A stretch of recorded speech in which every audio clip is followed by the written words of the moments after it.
I never thought my life would change at an art show, of all places. But that's where I met him. Jackson Reed, the man who would eventually tear my world apart. My name is Avery, and I own Thompson Hughes, an art supplies company I built from scratch. That night, I was showcasing our new line of professional-grade aerosol paints at the Manhattan Art Exhibition. Everything was going perfectly. My booth was drawing attention, sales were strong, and I felt on top of the world. "These colors are extraordinary," a deep voice said behind me. "The pigment saturation is unlike anything I've seen." I turned around and there he was, tall, dressed in black, with paint-stained fingers and intense brown eyes that seemed to look right through me. I recognized him immediately from art magazines and gallery openings. Jackson Reed, the rising star of the New York art scene. "Thank you," I managed, trying to keep my voice steady.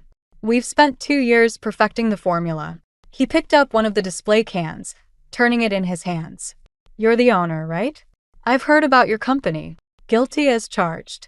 I smiled, watching him examine the can with genuine interest. "Would you like to try them?" Without waiting for an answer, I pulled out a test canvas. He took the paint and started working immediately, his movements confident and precise. A small crowd gathered to watch him create a stunning abstract piece right there at my booth. "This is incredible," he said, stepping back from his work. "Have dinner with me tonight. I want to hear more about your process." My stomach did a little flip. "I can't. I need to pack up the booth and—" "I'll help you pack," he offered, already reaching for a box. "Come on, when was the last time you did something spontaneous?" I thought about my son Max at home with the sitter, my morning meetings, all the responsible reasons to say no. But something in Jackson's smile made me want to be reckless, just this once. "Okay," I heard myself say. One dinner. That's how it started, with paint fumes, a chance meeting, and a decision that would set everything in motion. If I'd known then what Jackson Reed was really capable of, I would have run in the opposite direction. But sometimes the most dangerous people are the ones who make you feel completely safe. "Perfect," he said, writing down an address. "Meet me at 8. And Avery." He paused, that magnetic smile returning. "Wear something colorful. It suits you." I had no idea I was walking straight into his carefully painted trap. That first dinner with Jackson turned into a whirlwind romance that left me breathless.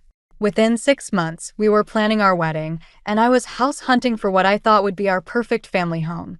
My son Max seemed to adore him, and everything felt like it was falling perfectly into place. "I still think you're moving too fast," Mia said over coffee one morning, her forehead creased with worry. "You barely know him."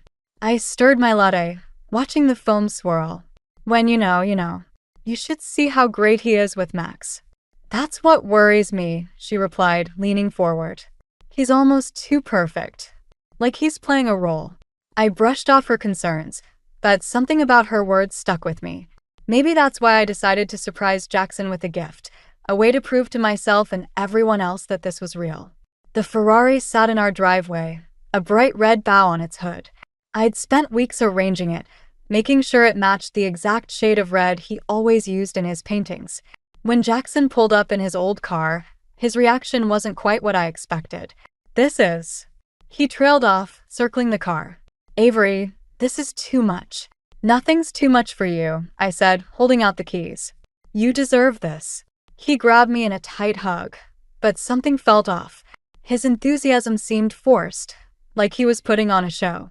"You're incredible," he whispered, but his eyes were fixed on the car, not me. Later that night, I overheard him on the phone in his studio. "Yeah, she bought it. No, trust me, everything's going according to plan. The wedding's in 3 months." My stomach dropped, but I convinced myself I was being paranoid. Still, I couldn't shake the feeling that something was wrong. When I tried to discuss wedding details the next day, he seemed distracted. "About the house," he said, changing the subject. "I think we should put it in both our names. For tax purposes." "But I'm paying for it," I replied, watching his reaction carefully. "It's from my company's profits." His smile tightened slightly. "We're going to be married, Avery. What's yours is mine, right?" I nodded, but something in his tone made me shiver. That night, I lay awake wondering if Mia was right. Was I seeing the real Jackson, or just the masterpiece he wanted me to see? The next morning, I found a draft email on his laptop, left open by accident. Once the papers are signed, we'll have access to everything. Just be patient. I closed the laptop, my hands shaking, but like a fool in love, I chose to ignore the warning signs. After all, artists are complicated, right? I had no idea I was about to become his greatest masterpiece of deception. The first red flag I couldn't ignore came 3 weeks before our wedding. Jackson burst into my office at Thompson Hughes, his usual composed demeanor replaced with frantic energy. "I need your help," he said, pacing. "There's this installation I've been planning. It could be my masterpiece, but I'm short on funds." I looked up from my quarterly reports. "How short?" "200,000. He stopped pacing, running his fingers through his hair. "The gallery wants it in 2 weeks, and my accounts are tied up in other investments." My chest tightened. "That's a lot of money, Jackson. Maybe we should discuss this after. Don't you believe in me?" His voice took on that wounded tone that always made me feel guilty. This could be huge for us. For our future. Later that day, I overheard him in the hallway. "Yeah, she'll transfer it tomorrow. No, she has no idea about the others. Look, just keep your mouth shut about Monaco." I pretended to be busy with my phone when he came back in. "Everything okay?" I asked, trying to keep my voice steady. "Perfect," he smiled, but it didn't reach his eyes. "Just gallery business." That night, I couldn't sleep. I got up to check on Max and found him in his room, drawing. "What's that, sweetie?" "It's Jackson's secret friend," he said innocently, showing me a crayon drawing of a woman with long blonde hair. "The one who visits his studio when you're at work." My world tilted sideways. "What secret friend?" "The pretty lady. She brings him coffee and they talk really quiet." Max returned to his drawing. "Jackson said it's a surprise for you." I felt sick but forced a smile. "That's nice, honey. Time for bed." The next morning, I transferred the money. But I also hired a private investigator, just to prove my suspicions wrong, I told myself. When the PI's first report came in, I almost threw up. "Mrs. Thompson," he said, "your fiancé has done this before. 3 times in the last 5 years. Wealthy women, quick marriages, substantial financial loans for art projects. Then he disappears with the money." I sat there numb as he showed me the evidence. Photos, bank statements, newspaper clippings of other whirlwind romances that ended in financial disaster. My phone buzzed, a text from Jackson. "Thanks for believing in me, beautiful. This piece will change everything." He was right about that, but not in the way he thought. I looked at the transfer receipt on my desk, then at Max's drawing pinned to my wall. The pretty blonde woman smiled back at me in crayon strokes, mocking my willful blindness. I picked up my phone and called Mia. "Remember when you said he was too perfect?" I should have listened. I spent hours preparing for Jackson's birthday dinner at Le Cirque. Max had made him a special card, and I'd arranged for the chef to create a custom dessert featuring edible paint splatters, a cute nod to how we met. I wanted everything to be perfect, even with my growing suspicions. I arrived early, smoothing my dress as I waited at our usual table. The maitre d' approached with an uncomfortable expression. "Mrs. Thompson, your husband called. He's already here, but requested a table for 2 in the private dining room." My stomach dropped. There must be some mistake. We always sit. That's when I saw them through the glass partition. Jackson and a young blonde woman, the one from Max's drawing, sitting intimately close, his hand on hers. She was wearing my grandmother's sapphire ring, the one Jackson had claimed he was getting resized last week. I walked toward their table, my heels clicking against the marble floor like a countdown. Jackson saw me first, his face shifting from surprise to cold calculation in an instant. "Avery," he said smoothly, standing. "You're early. I was just about to call you." The blonde looked between us, realization dawning on her face. "Jackson? What's going on?" "What's going on," I said, my voice surprisingly steady, "is that this man is my fiancé, and we're supposed to be celebrating his birthday. With my son who made you this." I dropped Max's card on the table. Actually, Jackson reached into his jacket, pulling out an envelope. "I was going to do this more privately. But since you're here." He slid the envelope across the table. "Divorce papers. Already filled out." We're not even married yet, I whispered. Oh, we are. His smile turned cruel. Remember that quick ceremony in Monaco last month? For the art permit? It was real. And according to these papers, I'm entitled to half of everything, including Thompson Hughes. The blonde, Chloe, according to the papers, had the decency to look horrified. You said you were divorced, she stammered, pulling off my grandmother's ring. Keep it, I said, my voice hollow. It suits you better than it ever suited me. I turned to leave, but Jackson caught my arm. Don't make this difficult, Avery. You're a smart businesswoman. Sign the papers and we can all move on. I looked at his hand on my arm, then at his face, the face I'd trusted, loved, planned a future with. You're right about one thing, Jackson. I am a smart businesswoman. I pulled away. And you just made the biggest mistake of your career. Walking out of that restaurant, I felt something shift inside me. This wasn't just about heartbreak anymore. This was war. I found something interesting, Hank said, sliding a manila folder across my kitchen table. 3 days had passed since the restaurant disaster, and I hadn't slept more than a few hours each night. Mia leaned forward, her coffee forgotten. How bad? Bad enough to put him away, Hank replied. Those paintings he's famous for? They're not his. My hands shook as I opened the folder. Inside were surveillance photos of Jackson meeting with a young artist in a rundown studio in Brooklyn. The timestamps showed regular visits over the past 2 years. His name is Ryan Mercer, Hank continued. He's the real talent. Jackson's been buying his work for pennies, then passing it off as his own. The kid's desperate and scared. Jackson's got something on him. That's why he needed the $200,000, I whispered, pieces clicking into place. He was buying Ryan's silence. Mia grabbed my arm. Avery, this is perfect. We can expose him. It's not enough, I cut her off, remembering Jackson's smug face at the restaurant. He'll spin it, claim he was mentoring Ryan or funding unknown artists. We need more. My phone buzzed, a text from Jackson. Lawyers tomorrow. 2 p.m. Don't be late, darling. There's something else, Hank said quietly. Those other women he married? One of them disappeared. Monica Winters. Right after she threatened to expose him. The room went silent. Mia's face paled. Avery, maybe we should just let him have what he wants. If he's capable of... No. I stood up, pacing. He's not taking my company. He's not taking anything else from me or anyone else. I turned to Hank. Find Ryan. Tell him I want to meet. You're playing with fire, Mia warned. Jackson's dangerous. I walked to Max's room, watching him sleep peacefully. On his wall hung the crayon drawing that had first revealed Jackson's betrayal. Next to it was a new drawing, a monster with Jackson's face, surrounded by angry red scribbles. I'm already burned, I said, turning back to them. But I'm not the only one. Monica Ryan, how many others has he destroyed? Someone needs to stop him. My phone buzzed again.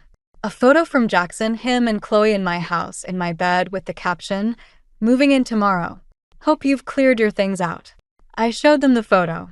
Mia swore under her breath. Hank started making notes. But I felt strangely calm. Because now I knew this wasn't about revenge anymore. This was about justice. And I had nothing left to lose. Find me everything, I told Hank. Every lie, every victim, every secret. It's time to show the world who Jackson Reed really is. The green light of the television studio felt suffocating as I sat across from Diana Wells, the host of Art World Exposed. My hands were steady, but my heart hammered against my ribs. In the front row, Mia gave me an encouraging nod. So, Avery, Diana leaned forward, you're claiming that Jackson Reed, one of our most celebrated contemporary artists, is a fraud? I opened the folder in my lap. I'm not claiming anything. I have proof. The studio screens lit up with surveillance photos, bank statements, and correspondence between Jackson and Ryan. The audience gasped as I methodically laid out the evidence of Jackson's deception. And what about Monica Winters? Diana asked. My mouth went dry. She disappeared after threatening to expose him. The police never. My phone buzzed. A text from an unknown number. Max says hi. He's enjoying his surprise playdate with Uncle Jackson. The blood drained from my face. I hadn't dropped Max at school today. My mother had. Mrs. Thompson, Diana prompted. About Monica Winters? Another text. Shame about your mother's fall down the stairs. Hospitals can be so dangerous. My voice cracked. The studio lights seemed to blur. Are you all right? Diana touched my arm. I stood abruptly, the microphone clattering to the floor. I need to go. My son. Running away? Jackson's voice boomed from the back of the studio. He strolled down the aisle, Chloe at his side, both immaculately dressed. Please continue your story. It's fascinating. Where's Max? I demanded. He smiled that perfect, practiced smile. Safe.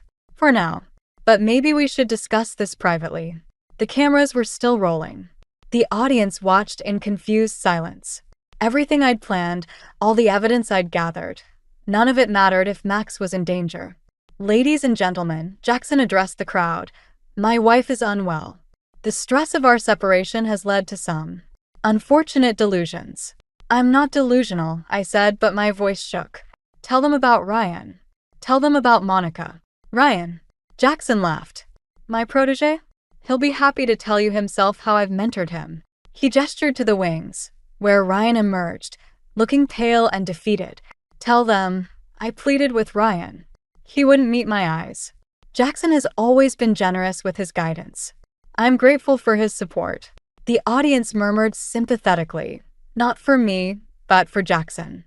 I watched my chance at justice crumble as he masterfully turned the tables. My phone buzzed one last time. Choose wisely, darling. Your son or your revenge. I grabbed my purse and ran from the studio, leaving behind the evidence, the cameras, and any hope of exposing Jackson's lies. In trying to destroy him, I'd given him exactly what he wanted, public sympathy and an even bigger spotlight. But he'd made one crucial mistake. He'd threatened my son, and that was going to be his last mistake ever. I found Ryan at his dingy studio in Brooklyn, surrounded by half-finished canvases that screamed Jackson's signature style. Only now I knew better. I'm sorry, he said before I could speak. He has photos. Evidence that could destroy my career before it begins. He's already destroying your career, I replied, picking up a stunning piece hidden behind stacks of others. By stealing it. Ryan's shoulders slumped. You don't understand. He owns me. My phone rang Jackson. I put it on speaker. Darling, your little TV stunt backfired beautifully, he purred. My latest piece just sold for triple the usual price. Scandal sells, sweetheart. Where's Max? Safe with Chloe. She's quite good with children, actually. Better than you, perhaps. Ryan's head snapped up at Jackson's voice, his face darkening. He grabbed a blank canvas, quickly sketching something. What do you want? I asked, watching Ryan work. Everything, Jackson laughed. The company, the house, your reputation. I always get what I want, Avery. You should know that by now. Ryan held up his sketch, a familiar scene. Jackson's studio, but from an angle I'd never seen. Behind a false wall, stacks of paintings, documents, and a laptop. You're right, I said carefully. You always win. Why don't we meet? Sign the papers. Make it official. Finally seeing reason? Perfect. The gallery, 1 hour. Bring the divorce papers. I ended the call, staring at Ryan's sketch. That hidden room, what's on the laptop? Everything, Ryan whispered. His real accounts, emails to Monica before she disappeared, videos of him threatening artists like me. He records it all. Leverage, he calls it. I called Hank immediately. How fast can you get into a hidden room and copy a laptop? Give me 30 minutes and a distraction. The pieces fell into place. I turned to Ryan. Want to help me destroy Jackson Reed? His hands were shaking, but his eyes were steel. Tell me what to do. An hour later, I walked into the gallery where I'd first met Jackson. He stood smugly beside his latest piece, Ryan's work, of course, with Chloe and Max nearby. Mommy. Max called, but Chloe held him back. The papers, Jackson demanded. I handed him the envelope. As he read, Hank's text arrived, got everything. Police are standing by. Something wrong. I asked sweetly as Jackson's face darkened. Oh right, those aren't divorce papers. That's a confession from Chloe. About Monica Winters. Chloe stepped forward, Max running to my arms. I'm done protecting you, Jackson. I found Monica's letters. I know what you did.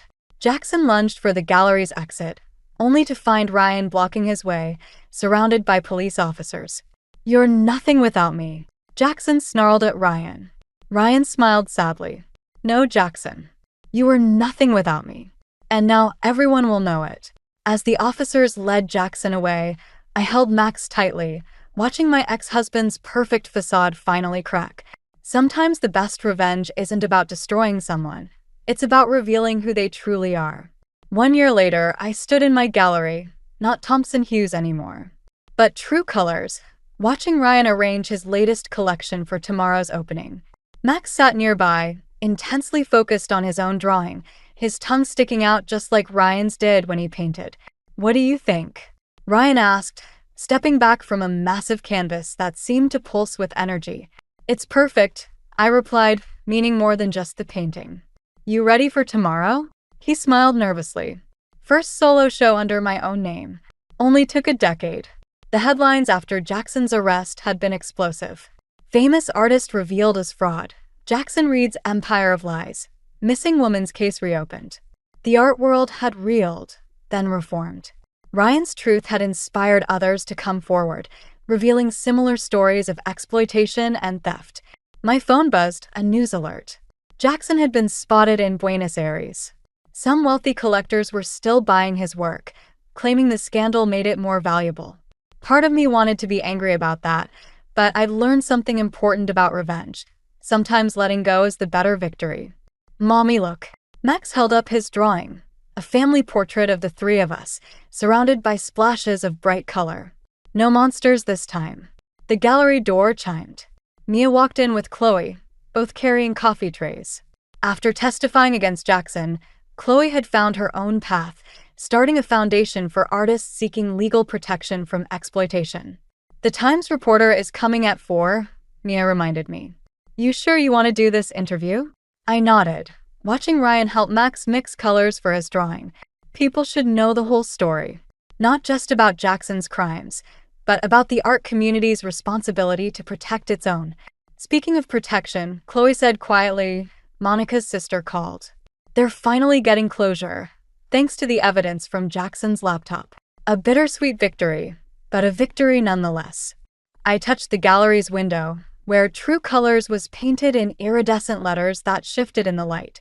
Below it, where authenticity meets art. Hey, Ryan called softly, noticing my reflection. You okay?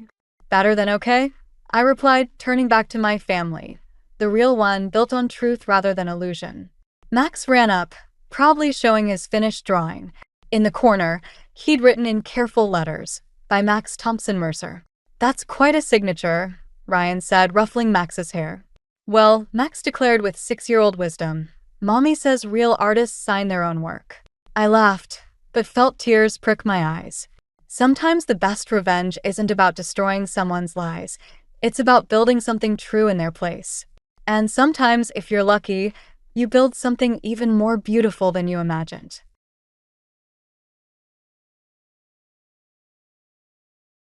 After our wedding, John suddenly canceled our wedding party, blaming work. I felt uneasy and then received a call from Iris. She told me John's name was on the list of clients getting married that day. Suspicious, I hurried over and was shocked to find John exchanging vows with a stranger in the chapel. They moved to the main building for the reception. I overheard their conversation through a slightly open door in the waiting room. Gosh, was it okay to cancel on Emily with her showing off like that? The old hag would have ruined our day with her crowd. Come on, John, you married her for love, right? No chance, she's just a tasteless bumpkin. The only one I love is Isabella. Enraged, I immediately called my father. Soon after, he and our relatives arrived, and we stormed into the reception. Hurry up, it's already started. Brace yourselves. I'm about to turn your world upside down. I'm Emily A., aged 42. Recently married to John. I balance full-time work with managing our household. Losing my mother to illness at a young age meant my father, who runs a real estate business, raised me with loving care.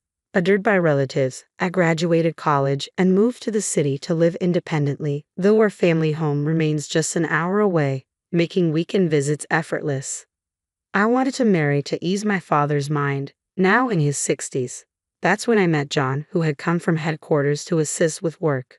A local, John exuded style and sophistication. He was adept in his role, enjoyable to converse with, and soon expressed his desire. I want to date you with marriage in mind.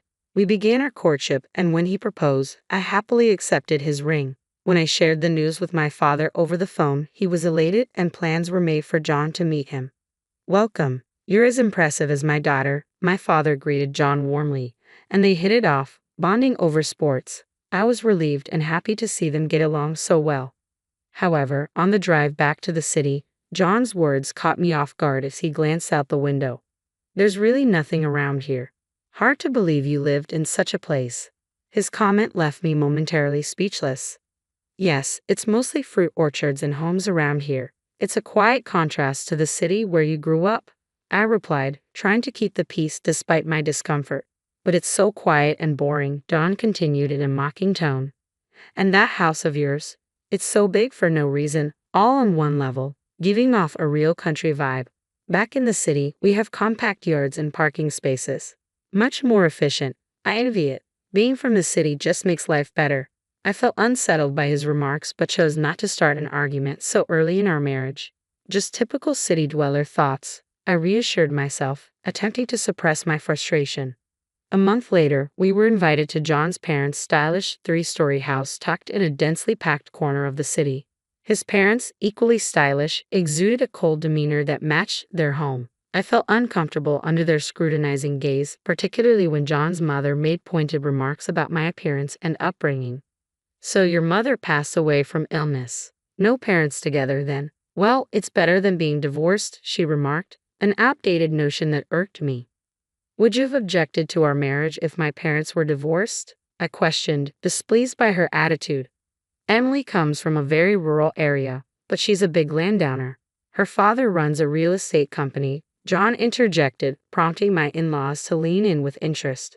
"Almost the entire neighborhood belongs to Emily's family." "How impressive," they exchanged smirks. "Take good care of John, Emily." I responded with a polite yet strained smile. On the drive home, John gripped the steering wheel, his demeanor proud. "My dad manages a big company, M Motors, at their headquarters, and Mom is a homemaker. No need for her to work outside," he boasted. "Very impressive," I murmured, though I was disappointed by John's attitude towards my family's achievements. He seemed childish at times, but my feelings for him remained strong. After dinner with both families, we began planning our wedding. Options ranged from a chapel to a garden at a prestigious hotel, each offering an elegant venue. Struggling to decide, I took my time researching and seeking advice from friends. When I finally leaned towards a garden and discussed it with John, he vehemently opposed the idea. "I want the ceremony in a chapel and the reception in the main building," John declared suddenly.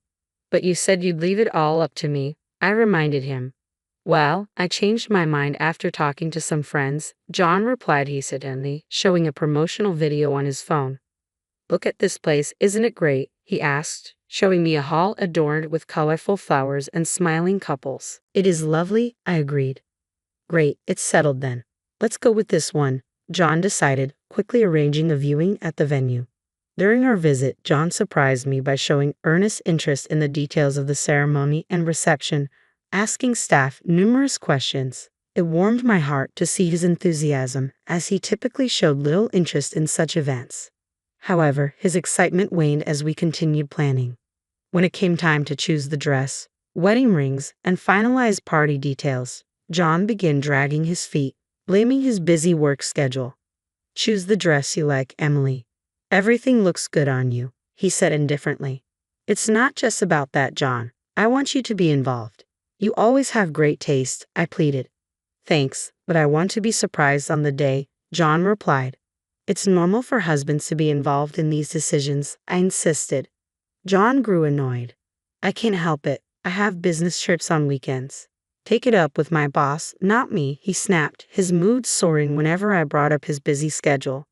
"I've already sorted the guest list and sent out the invites. Isn't that enough? I ordered the rings we saw on my phone. We'll pick them up soon," John said, his words sounding obligatory, which saddened me, but I chose not to argue further. "Just make sure you come to the next meeting." We need to choose gifts for the guests together, I insisted. I know. I'll definitely be there next time, John replied grudgingly, his face clouded with irritation. I grew anxious as he often broke his promises. On the day of our meeting, he said he'd come after work, but he was nowhere to be seen. My calls went unanswered, my messages unread. 15 minutes past our appointment time, and still no sign of him. I apologized to the staff member. I'm sorry, I can't reach my husband, so please proceed with the meeting, I explained to the female staff. All right, you're Emily, right? The staff member timidly confirmed. Yes, that's me, I confirmed. Do you remember me? I'm John's cousin Iris. We met at the party, remember? Iris asked with a smile. Oh, Iris, I remember now, I exclaimed. We arrived at the party early, but John left me feeling uncomfortable among strangers and went off to chat with his cousins. Then you approached me with a smile. Yes, that's right. I work here, Iris confirmed. I'm so glad you're having your ceremony with us, Iris said, friendly smile. Suddenly, is John really that busy with work? It wasn't like this when we were dating. Work is important, but I wish he'd prioritize our relationship more, I confided to Iris in a hushed tone. It's a big event, after all. I'll definitely talk to him about it next time I see him. Hang in there, Iris reassured me, clenching her fists in support. I felt somewhat comforted by her words. When I arrived home, John was lounging on the sofa, engrossed in his phone. He didn't even acknowledge my presence. Don't you have anything to say to me? I asked, my frustration bubbling over as I stood in front of him. John finally glanced up. Sorry, I was supposed to finish early this morning, but it turned into overtime, he replied casually. Then at least let me know. Besides, it's not a busy season at work, is it? I pressed, feeling hurt. John bristled at my question. My department at headquarters is busy, unlike where you work. A small town girl like you wouldn't understand. Where I come from has nothing to do with it. Honestly, maybe we shouldn't even have a party. It's just too much of a hassle. I snapped, feeling crestfallen. It seemed John didn't share my enthusiasm for our wedding celebration, our first step towards our future together. Fine, I'll take care of everything from now on. Just don't complain, I declared, feeling a mix of disappointment and determination. Tears spilled down my cheeks as I retorted, Can I really make it work with John? He looked taken aback by my sudden outburst. I'm sorry, I went too far. I'm just exhausted from work and all the preparations. I promise I'll be at the remaining meetings, John hurriedly assured me, seeming panicked. Can I trust you? I asked tearfully. Yes, if work comes up, I'll reschedule or have someone cover for me, he promised earnestly. True to his word, John attended the remaining meetings with me. However, a month before the wedding party, an unsettling event occurred. John suddenly wanted to postpone the event, citing work reasons. Sorry, there was a product defect due to a subordinate's mistake. I have to go on a business trip to a branch office that day, John explained. I couldn't hold back my anger. Can't someone else handle it? It feels unfair that I have to bear the brunt of your subordinate's mistake. I understand, but I have to apologize in person. It's part of my responsibility, John replied. Resigned, I asked, how long will it be postponed? Until everything settles down. Once things calm down, we'll reschedule. I'll explain everything to the guests, John assured me. I held back my frustration. I just wish our wedding party was a priority. Okay, I'll do my best, John sighed, and we reluctantly agreed. The day before our original reservation, John left on his business trip as planned. As I was preparing to leave, my phone rang. It was Iris. What she told me left me shocked. What? I'll see it for myself, I replied, rushing to the venue. At the entrance of the main building, I checked the list of couples getting married. My heart sank. It was true. Under John's name was another woman's, unfamiliar to me. Today was supposed to be the eve of our wedding party, and feeling dizzy with disbelief, I headed towards the chapel on the north side of the main building. Pushing open the heavy doors, I was struck with disbelief. There stood John in a white tuxedo, facing a woman in a wedding dress, exchanging vows with a pastor. As he lifted her veil for a kiss, I felt like my world was collapsing. Watching the supposedly happy couple, a mix of shock and fury surged within me. All his excuses about work, all the postponed meetings, they were all for her. I followed behind the guests, heading towards the main building, unable to contain my anger, waiting for an opportunity to confront John. As a staff member exited a room, I decided to barge in. Quietly, I placed my phone near the slightly open door, discreetly recording their conversation. A younger bride is definitely better, man. I wonder if it was okay to cancel the party with Emily parading around like that. The old hag would probably get us booed by the guests. John's voice sneered. John, that's awful. Didn't you marry her because you loved her? Isabella protested. No way, she's just a tasteless country girl, practically a charity case. The only one I love is you, Isabella, John replied callously. Their laughter echoed through the hallway, fueling my rage. I clenched my fists so tightly they felt like they might break. Their words were unforgivable. Gathering myself in a corner of the hallway, I managed to calm down. Coincidentally, my father and relatives were nearby. I swiftly sent the recording of John and Isabella's conversation to my father, witnessing his furious reaction. I also shared it with someone else who couldn't hide their shock. As I made these arrangements, the noise from the reception hall grew louder. It was about to start. Ending my calls, I headed towards the reception hall. After a brief wait, my father arrived as promised, accompanied by a large group of relatives. We exchanged nods and pushed open the doors to the reception hall together. Here's to the future of the couple and the prosperity of both families. Cheers, cheers. The lively mood filled the venue as I stormed in with my father and relatives.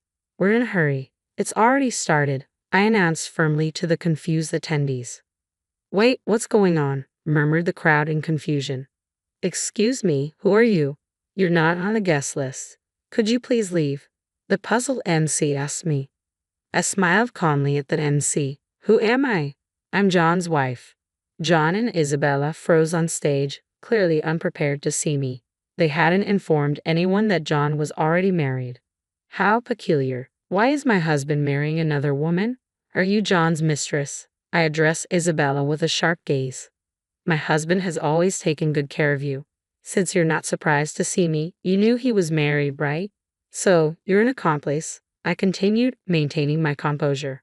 No, this is, John began, but fell silent with a bitter expression while Isabella stammered amidst the murmuring crowd. What's happening? John isn't single? Voices rose in disbelief from the guests. Bigamy is not acceptable. This is absurd. I'm leaving, one guest exclaimed, followed by others voicing their discontent. Hey, everyone, please come back. This is ridiculous. I'm leaving too, the MC declared, setting down the microphone in disappointment. Even the MC left, abandoning the stage with other guests, leaving John alone with my father and relatives in the venue. Emily, you've ruined a perfectly good party. What are you going to do about it? John confronted me, visibly angry. Suppressing the anger in the room, I addressed John firmly. So, John, you had the means to plan another wedding. Isabella looked at me scornfully. What are you talking about? John's a manager. He earns a lot, don't you know that? She turned to John with a mocking smile. John, you went all out planning a lovely surprise for me, didn't you? The hotel room for tonight is a top-floor suite. Oh, joy. John avoided Isabella's gaze guiltily. I chuckled softly and addressed Isabella. Oh, you didn't know. He's drowning in debt. I accidentally opened the credit card bill the other day, and the amount due on the revolving credit was shockingly high. I revealed to Isabella. Isabella stared at John in disbelief, while John grimaced and turned away from her. He earns a lot, but he spends more than he earns on clothes, bags, watches, always buying the latest high-end brands. He's just a show-off, I continued, showing Isabella the copy of the prepared credit card statement. Isabella paled. No way. I had no idea about this, really. Even as his mistress, you didn't know, I retorted, and Isabella clicked her tongue, glaring at John. Why didn't you tell me? She demanded. I have a repayment plan. I won't let Isabella suffer, John interjected defensively. I was planning to divorce Emily after making her pay off my debts and then remarry Isabella. I never intended to have a wedding party with you, John lashed out at me. I married a girl like you for money, but I regret it now. Just living with you makes me feel like a bumpkin. So, are you going to pay off my debts, wife? John sneered. I won't. I dismissed the idea firmly, while Isabella turned to John in a coquettish tone. John, did you finalize the contract for the condo we're moving into? The view from the 30th floor must be amazing. Do you remember our plan to live together after our honeymoon in Europe? I sighed, looking between Isabella and John. John avoided Isabella's gaze guiltily, clearly uncomfortable. It seems like you haven't even signed the contract for the condo yet, I pointed out. And what about the excuse of all the rooms being booked to delay moving in together? Isabella added, eyeing John skeptically. Do you even have the money, or are you planning to make Isabella pay and never reimburse her? That's not true. I do plan to pay eventually, John insisted. Eventually, huh? Isabella's eyes narrowed. Well, it's fine. I don't mind if you don't pay me back right away. I'm not in dire straits. Yeah, right. Isabella comes from a wealthy family, so she's got plenty of cushion. I chuckled involuntarily, which annoyed John. Why are you laughing? He demanded. John, you assumed Isabella was from a wealthy background, didn't you? Maybe she does have money to spare, especially if her husband works abroad. I explained with a hint of sarcasm. John's eyes widened in realization. Wait, Isabella has a husband, but she told me she was divorced and single now. Isabella avoided John's gaze without responding. I reached into my bag and pulled out documents and photos, which I then presented to John. After you canceled our wedding party, I hired a private investigator to look into your affairs. What? Don't take matters into your own hands like that. I snapped back, glaring at John, who fell silent, clearly displeased. I was considering forgiving you, depending on your behavior, but I never expected you to go as far as having a wedding with your mistress. I added sharply, casting a pointed glance at Isabella. I had Isabella investigated too, and look at what I found. This man in the photo, would you call him her brother or friend? I held up a picture where Isabella smiled affectionately at a tall, handsome man in front of an elegant mansion. The man had a suitcase at his feet, as if preparing for a business trip. The next photo showed him behind the wheel of a car, with Isabella stepping out of what appeared to be their home's garage. The third photo was even more telling. Isabella strolling down a beautifully lit street, hand in hand with the man, both looking cheerful. John's eyes bulged as he trembled, clearly shaken by the photos. Isabella, who is this guy? John demanded, his voice tense. He's my cousin's brother, Isabella replied calmly. You don't have any male cousins. Did I not mention that, Isabella?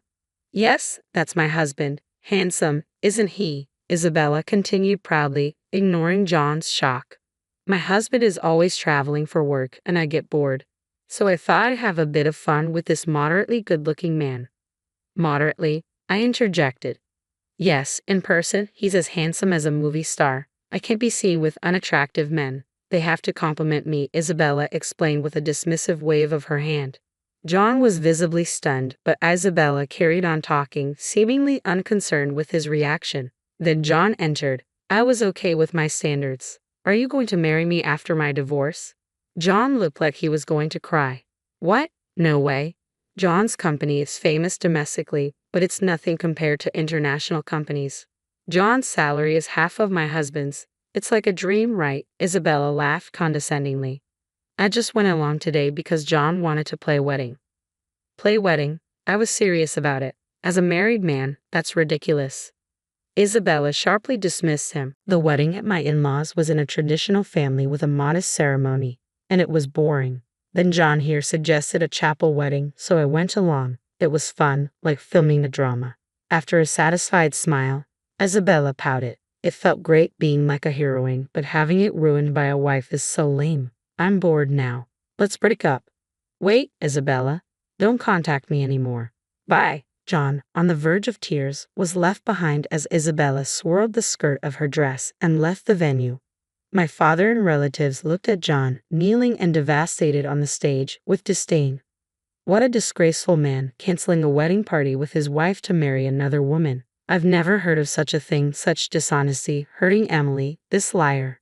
Even as John faced a barrage of criticism from my relatives, he showed no sign of remorse. Instead, he glared at me, my father, and relatives, and yelled, "Shut up, Emily. Did you have your dad and relatives wait nearby just to make a fool of me? You're twisted. Today is my mother's death anniversary. That's why the relatives were together. We had a meal at a nearby restaurant." Gideon looked bewildered. "I told you the other day, remember?" "Oh, did I hear that? You were too preoccupied with Isabella. You must have forgotten." John fell silent, with a sulky face, as I shot a sarcastic remark at him.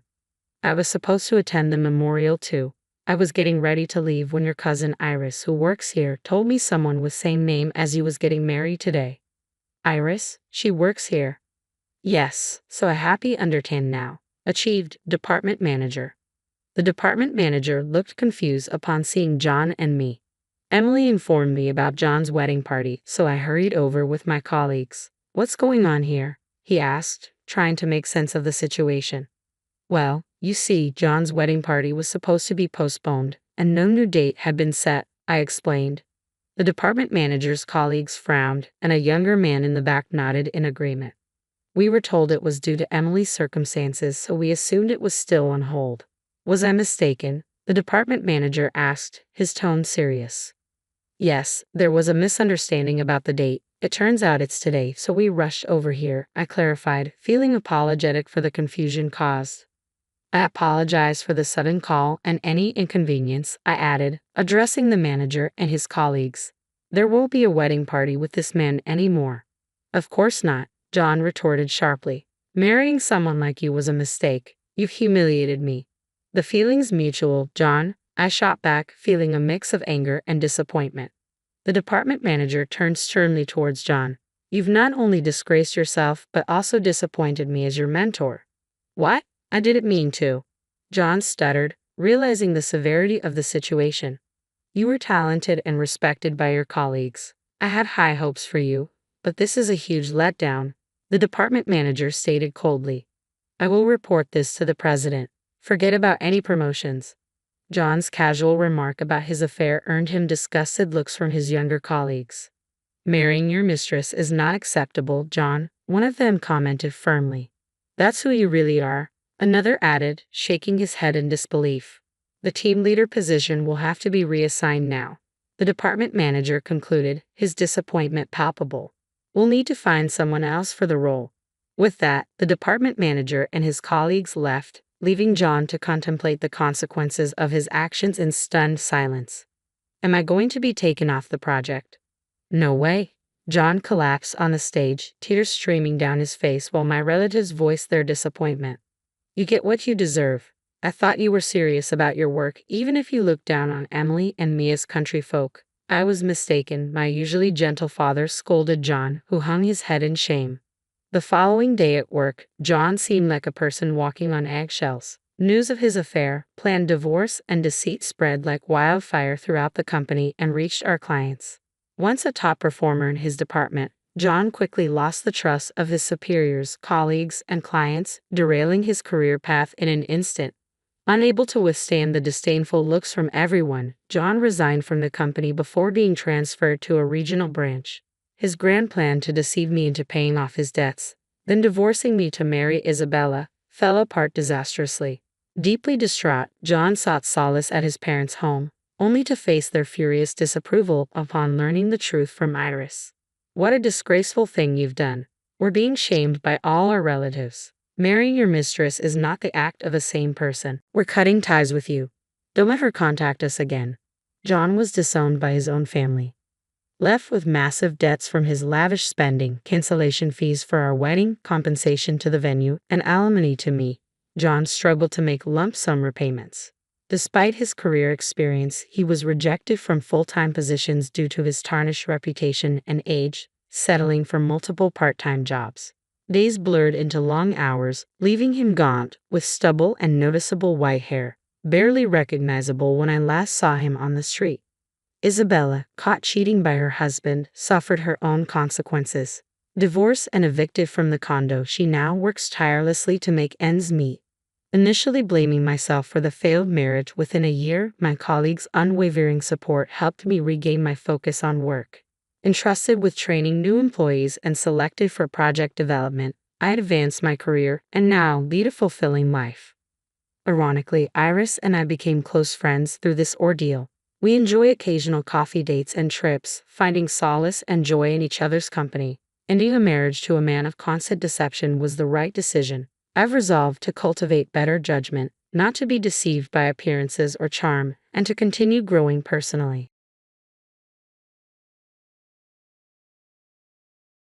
My name is Layla, and I'm 37 years old. As a homemaker, I've been married to Jimmy for 13 years now. Our family of four includes our daughter Karen and my mother-in-law. A few years ago, after my father-in-law passed away, we moved into my mother-in-law's home. Living with her wasn't exactly peaceful. Soon after we settled in, she started to nitpick everything I did. Is dinner ready? Yes, it'll be done soon. How long are you going to keep us waiting? As I cooked, she hovered in the kitchen, tasting the food. Layla, this pot roast lacks flavor. It's not good. I thought I seasoned it well. If you tasted it, how could it turn out like this? You're really not good at cooking. Jimmy and Karen must be disappointed. I'm sorry, Jimmy must find it hard having such a useless wife. Please help me set the table. Her complaints never stopped, yet she never offered to help with dinner or any household chores, lounging around all day. Dinner's served, everyone. As we sat down to eat, Jimmy and Karen praised the pot roast that earlier received criticism. This is delicious, Mom. Yeah, Mom, it's really good. Then my mother-in-law chimed in, yes, indeed. The seasoning is perfect. Despite her constant criticism and demands, she always spoke kindly to Jimmy and Karen, not wanting to sour their relationship. Layla is a great cook, thank you. Sometimes, in front of Jimmy and Karen, she would praise me. Layla did all the housework today considering my health. She's such a capable wife, isn't she, Layla? In reality, my mother-in-law had simply dumped all the household chores on me. Oh no. As I tried to protest, my mother-in-law kicked my leg under the table where no one could see. Yes, that's right. Thank you for always being so kind to my mom, Jimmy would say, his smile radiant. Despite the falsehood, I couldn't hide my shock at my mother-in-law's brazen behavior. Jimmy never noticed the harassment. He believed that my relationship with his mother was good. Jimmy cared deeply for his mother, especially after his father passed away. I couldn't bring myself to speak ill of her to Jimmy, who loved her so dearly. I had never found the courage to discuss it with him. My fondness for my mother-in-law was another reason why I couldn't confide in anyone. When it was decided that we would move in with my in-laws, Karen exclaimed, "Yay, I get to live with Grandma." She was thrilled. Mother-in-law adored Karen. They played together, took baths together. They were very close. Mother-in-law's harassment toward me escalated with each passing day. When I returned from shopping one afternoon, the room was in disarray. Mother-in-law, what happened? Why is everything so scattered? I asked, taken aback. She smirked. I couldn't find something, and before I knew it, it turned into a mess. I knew the house wouldn't be turned upside down just from searching for something. It was clearly her way of tormenting me. Sorry, I'm heading out to dinner with friends now. Cleaning up is on you. As expected, I ended up cleaning while mother-in-law left the house. It took me the entire day, leaving no time for other chores. When she returned later, she criticized me sharply. Laundry, dishes, cleaning, none of it's done. What have you been doing all day? Suppressing my anger at her blatant disrespect, I continued quietly with the housework. Hurry up, or everyone will be home soon. If Jimmy sees how incapable you are, he might just leave you. Mother-in-law never lifted a finger to help. Instead, she incessantly criticized and rushed me. My anxiety mounted as dinner time approached, and I struggled to get everything ready. In the end, dinner was served late. What? Dinner's not ready yet? I'm sorry, it'll be ready soon. Just a little longer. Jimmy looked concerned. Are you feeling all right? No, nothing serious, but I hesitated to explain why dinner was delayed when I caught my mother-in-law glaring at me, a silent warning not to say anything. It's been a hectic day today. Oh, I understand. Don't worry about it. Mother-in-law seemed intent on portraying me as incapable, hoping Jimmy would become frustrated enough to consider divorce. But Jimmy's kindness prevailed. Instead of blaming me, he expressed concern. Mother-in-law didn't take this well, and her daily harassment intensified. Lately, it wasn't just directed at me. She had started interfering in Karen's affairs as well. You two seem set on getting Karen into a private middle school. Yes, that's our plan. Is there a problem with that? It's cruel to keep her up studying late every night for exams. You need to stop it right now. We're not going to stop just because you say so. Karen herself wants to attend a private middle school. We're not forcing her against her will. Kids should just play and enjoy themselves.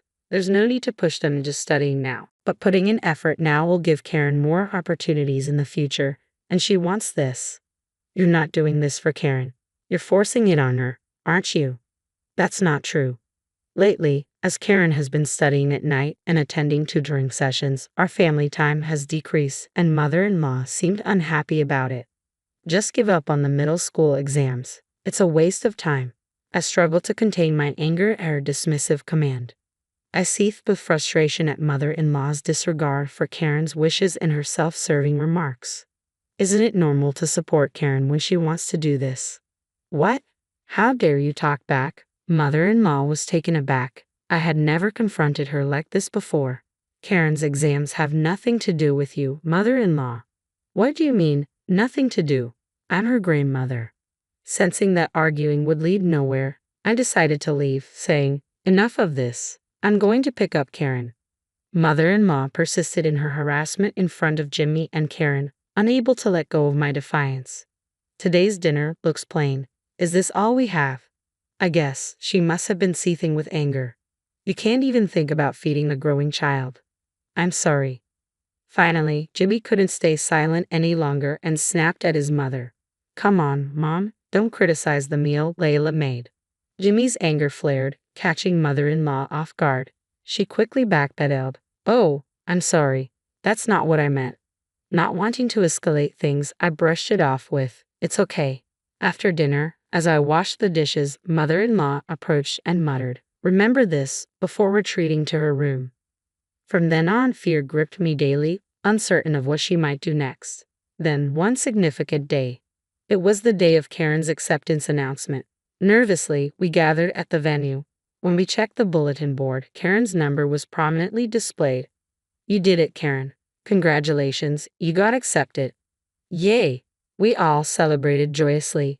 Karen had studied tirelessly for months, and her hard work had paid off with her passing the middle school entrance exams. We should celebrate today.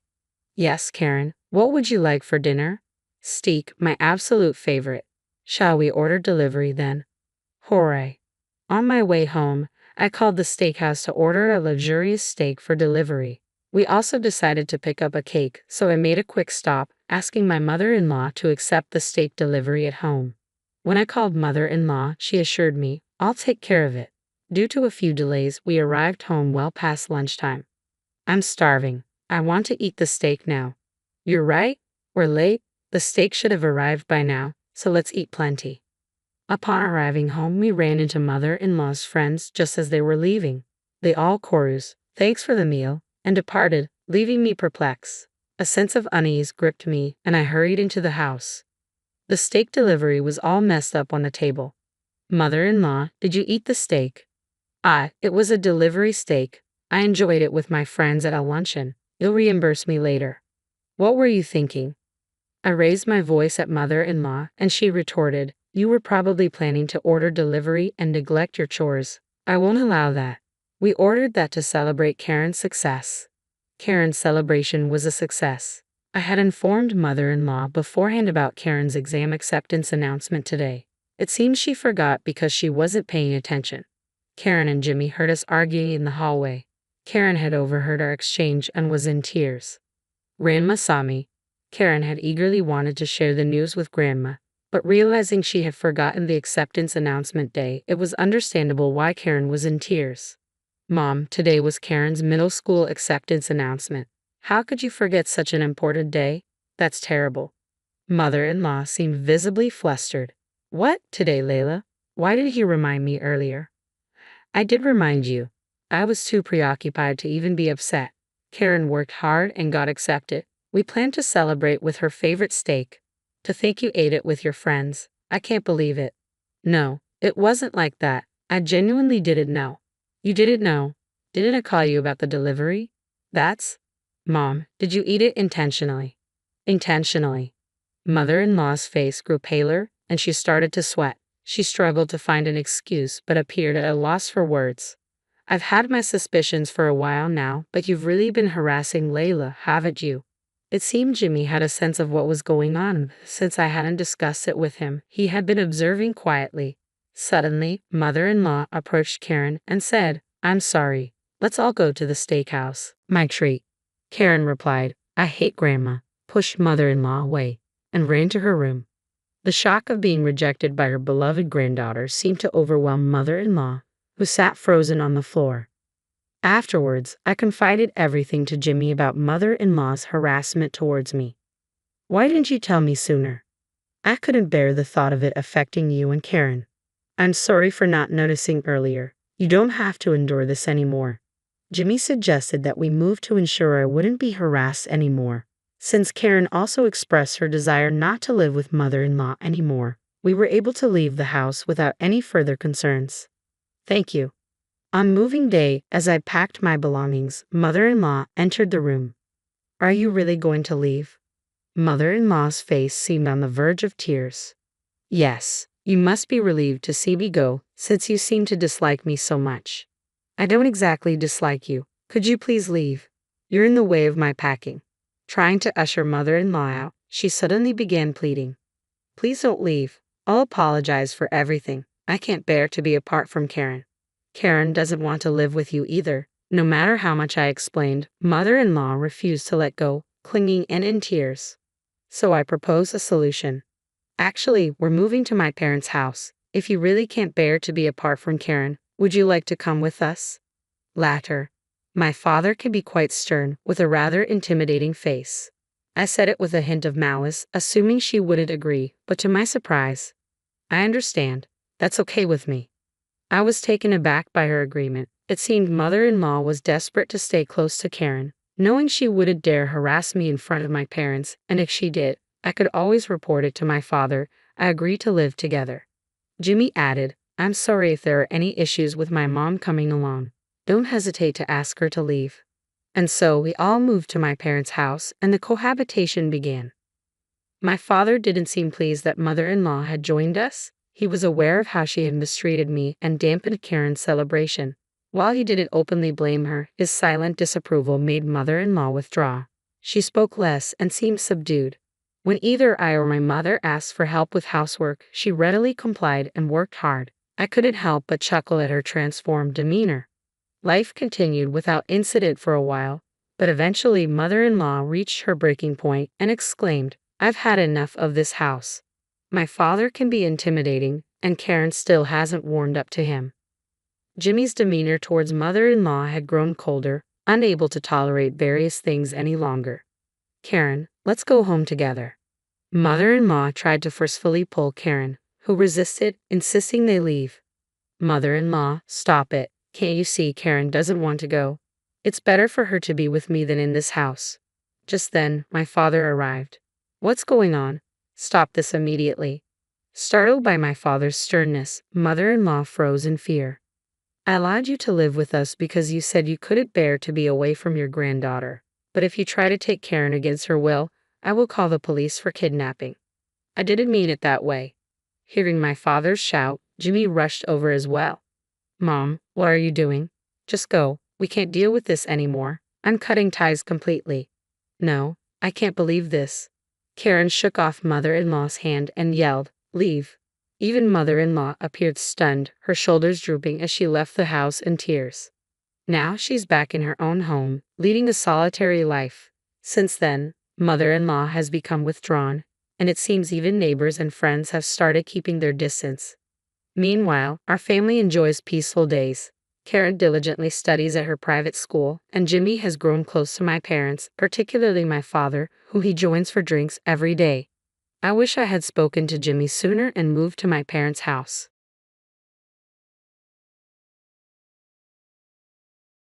Living with my mother-in-law has created a rift in what was once a blissful marriage. My husband, without consulting me, abruptly decided that we should all live together, despite knowing the challenges I face in getting along with her. I find it hard to forgive him for this unilateral decision. I can't simply accept things as they are now. Leaving this house feels like my only option.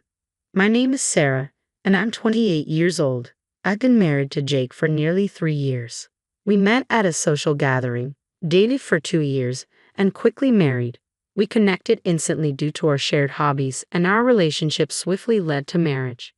However, there's one issue that continues to trouble me. My husband consistently prioritizes his mother over me. His parents divorced during his childhood, and he was raised in a single-parent household by his mother. Having spent so much time living with her, he holds her opinions in high regard, believing them to be unquestionably correct.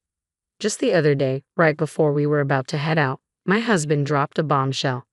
Sorry, Sarah, Mom just texted me. She wants to go shopping. Come with me. Wait, what? We were supposed to buy new dishes today. Oh, sorry. Mom really insisted. I don't care. We planned this a week ago. But you can pick out the dishes yourself, right? Mom can't shop alone. Even so, isn't it strange to prioritize your mom like this? Sorry again. Can you stop making a fuss? Just go by yourself, Sarah. With that, he hurried out of the house. What on earth was that? We had plans first, and he just chose his mom over me. I couldn't believe it. In the end, I had to go alone, and I was in a terrible mood. As I wandered through the stores by myself, a text from my mother-in-law popped up. It was a picture of a delicious cake with a message. Jake treated me. I couldn't help but groan aloud. My mother-in-law has never been fond of me, and she intentionally sends me pictures of her and Jake happily spending time together on days like this. More texts from her kept appearing on my phone, making me even more irritated. Reflecting on it now, Jake is an amazing husband except for the mother-in-law issue. Whenever she's involved, he becomes a source of frustration. I've never liked how she tries to undermine our relationship at every opportunity. Looking back, it seems like she may have been bullying me from the beginning, even before we got married. When we went to his mother's house to announce our engagement, she scrutinized me. Sarah, where did you get that dress? Oh, just at a department store sale. It looks rather shabby. It doesn't suit my son at all. I'm sorry. Instead of stopping her rude comments, Jake laughed and said, Mom, you're being tough. I understood he cherished his mother, having grown up in a single-parent household. But I wished he would defend me a little when she was criticizing me right in front of him. Looking back, I realize I should have reconsidered the marriage at that moment. Those thoughts haunted me every day. Then one day, during my work break, I noticed several missed calls from Jake on my phone. I quickly called him back, and after a few rings, he answered. Jake, is everything okay? Sarah, something terrible has happened. What happened? Mom collapsed. What? Your mom collapsed? Yes, I need you to leave work and come to her house now. Wait, shouldn't she be at the hospital if she collapsed? But before I could get more details, Jake abruptly ended the call. Jake, wait, why are you asking me to come home? Shouldn't we take her to the hospital? Despite my confusion, I rushed straight to my mother-in-law's house. When I arrived, I found her peacefully snoring in the living room. You're late. Why did you come home earlier? Jake scolded me in a hushed voice, his brows furrowed. Feeling somewhat taken aback, I replied, I couldn't help it, Jake. There are train schedules to consider. I heard she collapsed, so I came here as soon as I could. Huh? Aren't you worried about my mother? She just managed to fall asleep. Well, what do you want me to do? Feeling increasingly frustrated with Jake's attitude, I pressed him. Is it okay to leave your mother at home like this? Shouldn't we take her to the hospital? She's fine. I put a pain relief patch on her. Wait, a pain relief patch? She tripped and hurt her back, and you just put a patch on her. Yeah, she couldn't do it herself, so she called me. So she didn't collapse at all? She just fell and hurt her back. What's with that attitude? Jake snapped, his face flushing with anger. You're making it sound like my mom is exaggerating. Well, it's just a minor fall, isn't it? When you say someone collapsed, normally you think it's something serious. That's you jumping to conclusions. Don't blame me for that. I shouldn't have had to leave work early for this. Did you really need to call me? I had to come up with an excuse to leave work early during our busiest season, and you made it sound urgent. As I let my frustration out, Jake sighed, clearly annoyed. You know, Sarah, you don't seem to care about my mom at all, do you? Every time I bring her up, you get this sour look on your face. It's really rude as a wife. Excuse me, what are you trying to blame me for now? No, that's not it. A normal wife should care for her husband's mother, right? I can't sense even a shred of that intention from you, Sarah. Oh, come on. I've told you countless times, your mother has disliked me from the day we got married. She's always finding fault with me. How am I supposed to feel inclined to take care of her?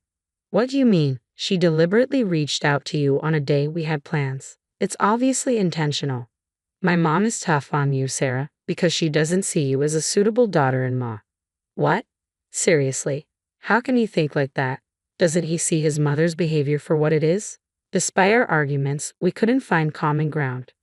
Soon after, my mother-in-law woke up and started complaining to me. Sarah, it's so heartless of you not to be concerned when I fell. No, I rushed over here because I was worried, but you seem fine. Excuse me. How can you say that?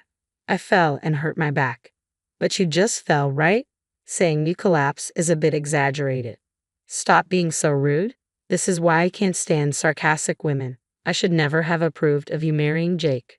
Hearing my mother-in-law's words stirred more anger than sadness within me. I wanted to leave their house as quickly as possible and swiftly made my exit. Later, checking my phone, I found a text from Jake. I'm staying here for a while. I'm worried about Mom. Instead of showing concern for me, he was still focused on his mother during such a time. I felt utterly disgusted with him. Without replying, I simply went to bed. Days passed, and he still didn't return home. A week later, just as I was enjoying some solitude, I received a call from Jake. Could it be an apology? I hadn't reached out to him at all, and perhaps Jake had finally realized his mistakes. With these thoughts in mind, I answered the phone, only to hear an unexpected response from Jake. Hey Sarah, is that you? Yeah, it's been a while. What's going on? Well, I've been talking to Mom and thought I should let you know. Huh? What did you talk about? Mom is going to move in with us. What? Caught off guard, my mind went blank. Trying to process the news, I managed to respond. Wait a minute, she's moving in. You mean she'll be living with us? Yeah, after her fall, we're worried something else might happen, so we decided it would be best for her to live with us. Hold on, are you serious? I can't live with her. What do you mean you can't? Don't you care about Mom? It's not that. How many times do I have to explain? I know I'll be constantly criticized if we live together. Jake, you understand, right? Are you really going through with this? And you've already arranged everything without even discussing it with me.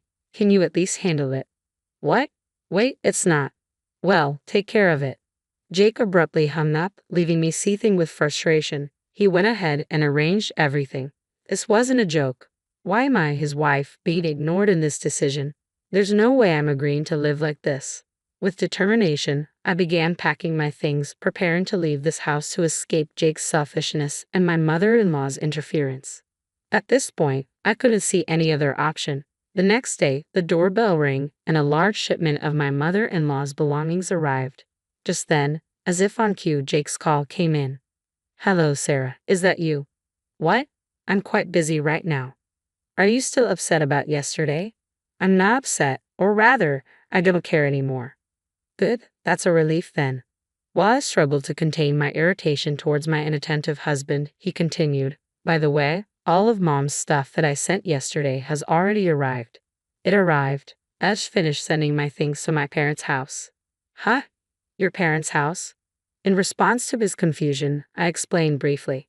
I'm moving back to my parents. If you want to live with your mom, go ahead and do it yourself.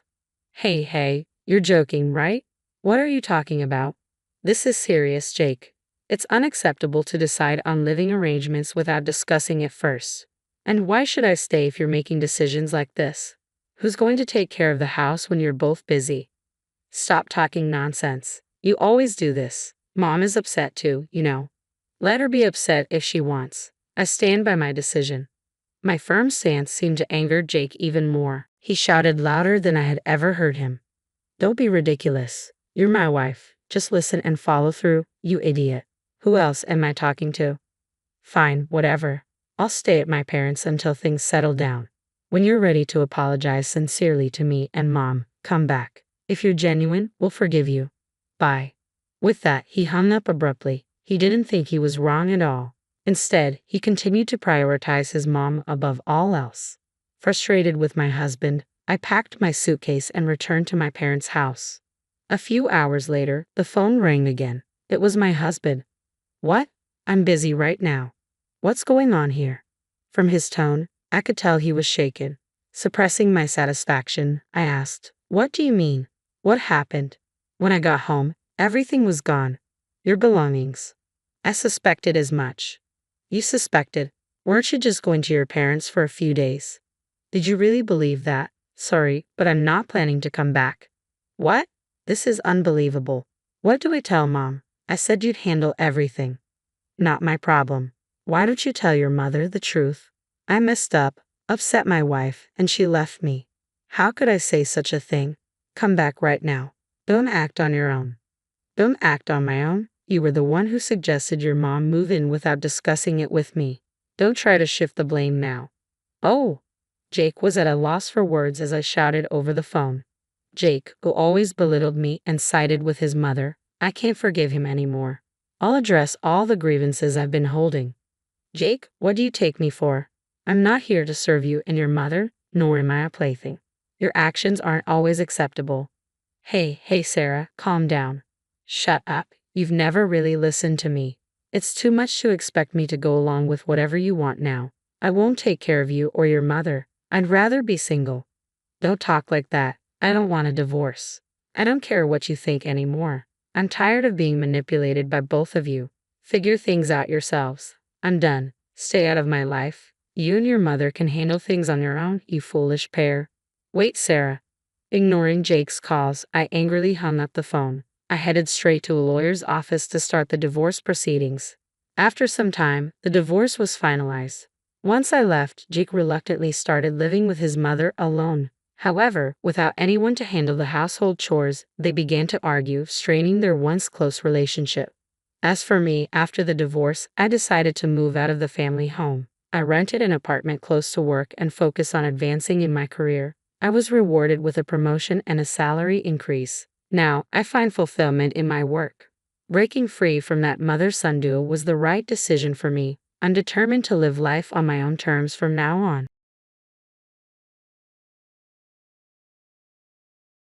So you're just a leech, living off your parents at your ripe old age, huh, Lily? Emily, my 8-year-old niece, delivered these cutting words with a grin, flanked by my sister Anne and her husband Sam. I could only imagine the kind of parenting they practiced, judging by Emily's audacious statement.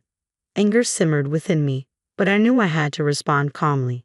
My name is Lily. I live with my parents in our family home. After living independently for some time, I chose to move back to support my aging parents whom I cherish dearly. I explained, trying to keep my composure. I love my work and have no interest in marriage. Taking care of my parents is a choice I made out of love and responsibility. Dad, a former chef, still loves cooking and prepares delicious meals for us even in retirement. Coming back home meant enjoying his cooking again, something I missed during my time away. It's a simple joy that brings us closer as a family. When Mom retired from her long-held part-time job, I encouraged her to take it easy, sensing it was the right time for her to relax. My parents often strained their backs from standing at their jobs, so I convinced them to retire early, assuring them I could support our household. I reflected. While I excel at work, I admit I'm not the best at housekeeping, so I'm grateful my parents take care of chores. It's a mutually beneficial arrangement. Disrupting the stability are my sister Anne and her family. I continued. Almost every week, they drive 30 minutes to our house uninvited, expecting meals. Anne justifies it as saving on food expenses, citing the high cost of raising their daughter Emily. They would devour my dad's cooking as if entitled, then leave without cleaning up. A weekly routine. I might have tolerated this, but Anne's other behaviors crossed the line. I lamented. Before leaving, she would rummage through our belongings, seeking items to sell online. I began hiding my accessories and valuables. She also raided our fridge without asking, treating our home like a free-for-all. When I confronted her about this, she dismissed my concerns. I recounted. You wouldn't understand, Lily, she retorted. Managing a household is tough when you're married. But Anne isn't the only one with selfish tendencies. Emily, taking after her mother, has grown increasingly disrespectful. This is gross, she remarked about Dad's meal, with neither Anne nor Sam correcting her. The meal, prepared by my dad, a retired chef who takes immense pride in his cooking, was beyond reproach. Yet Emily complained, I can't eat this. It's disgusting. I want cake. Sam, hearing this, turned to me and inquired, do we have any cake? Emily seems to be craving some. I couldn't help but frown in response. Sensing tension, Dad quickly intervened, apologizing. I'm sorry, we didn't prepare any cake. Did you not enjoy today's meal, Emily? It's always yucky. I only like sweet things. Desserts are the best. I don't want Grandpa's food, Emily insisted. Anne chimed in. It's convenient and saves us on groceries, so it's great. But if Emily feels that way, we'll have to make sure there's sweets and cake next week, Mom, Dad. I could have forgive Anne for indulging Emily's selfishness and bossing our parents around. But speaking up would only burden our already frail parents further. That day, as always, Anne's family left after thoroughly searching our house, leaving me speechless at their audacity to act entitled just because it's their parents' home. It was unforgivable. As my mother apologized, shouldering the blame for not having cake ready, my father quietly disposed of the uneaten food meant for Emily. Witnessing their actions pained me deeply. Throughout the following week, I wrestled with the idea of asking Anne and her family to stop visiting altogether, only to have them arrive unannounced yet again, as if it were routine. They walked in, immediately asking, "Is dinner ready?" Emily complained about the cake, insisting, "I wanted one with more strawberries." Sam took charge of the TV without a word. Watching my sister's family make themselves at home, I was dumbfounded. When Dad's meal was served, Anne and Sam savored it, chatting and even sharing a bottle of wine. Meanwhile, Emily, displeased with the store-bought cake and refusing to touch her meal, buried herself in a game on her phone, remarking, "Grandpa and Grandma are so useless." Desperate for them to leave, I blurted out, "Oh, by the way, we decided to move out next week." My voice echoed with surprise, and the shock mirrored on my parents' faces showed they hadn't heard this plan before. Sam chimed in, reinforcing Anne's announcement, "It's a hassle driving here every week. If we live together, we can save on groceries and avoid paying rent." Stunned into silence, my parents remained speechless. Finally finding my voice, I objected firmly, "Hold on, this is sudden. We don't have enough space, and you're suggesting moving in without any financial contribution. That's presumptuous." But it was Emily, not her parents, who spoke next, setting her smartphone down with a thud. "Lily's just a burden who should move out anyway," Emily retorted defiantly. "Why should I move out, Lily? You're the one leeching off your parents at your age. Leeches should leave. This is going to be our house," Emily added smugly, earning suppressed laughter from Anne and Sam. For a brief moment, I couldn't believe my ears when 8-year-old Emily called me a parasite. It was clear Anne and Sam had instilled this disrespectful attitude in her. "Emily, don't say hurtful things like that. It's not nice," I interjected, trying to maintain composure. "I don't want to live with Lily. She should be gone by next week. It's embarrassing to have a parasite around. What if my friends find out?" Emily shot back, her gaze disdainful. Anne and Sam chuckled beside her, fueling my growing anger. "Fine, if that's what you want. I'll be out by next week," I responded sharply. Anne's family seemed pleased with my compliance, laughing as they always did, and made no effort to help clean up. My parents looked frightened at the thought of living with them, but their relief was palpable when I proposed a solution. With everyone pitching in, we prepared for Anne's family to move in. The house was cleaned and rearranged according to their needs, just as Emily had demanded. I effectively moved out to make way for them. The day arrived for Anne's family to take over. I busied myself organizing in my new place, feeling a mix of nostalgia for my old home and relief that I wouldn't be bothered by Anne's family anymore. As I focused on cleaning, my phone buzzed incessantly with missed calls from Anne. Finally answering, I braced myself. "Lily, why didn't you answer earlier? There's a problem with the house," Anne exclaimed. "Well, it's my house actually. I've already had it demolished," I replied, unable to hold back a half-hearted chuckle. "What?" Anne screamed. I could only imagine their shock upon arriving to find the house reduced to rubble. "I decided to demolish it," I explained calmly. "Since I moved back to support my parents, the house was transferred to my name. It was my choice. The house was old, and my parents agreed it was better this way than letting Anne's family take it over. I made sure my parents could enjoy their retirement by covering all their expenses," I calmly explained, countering Emily's misguided accusations of me being a parasite. Turning to Anne, I continued with a touch of sarcasm. "You and Emily have made quite a few hurtful remarks about me.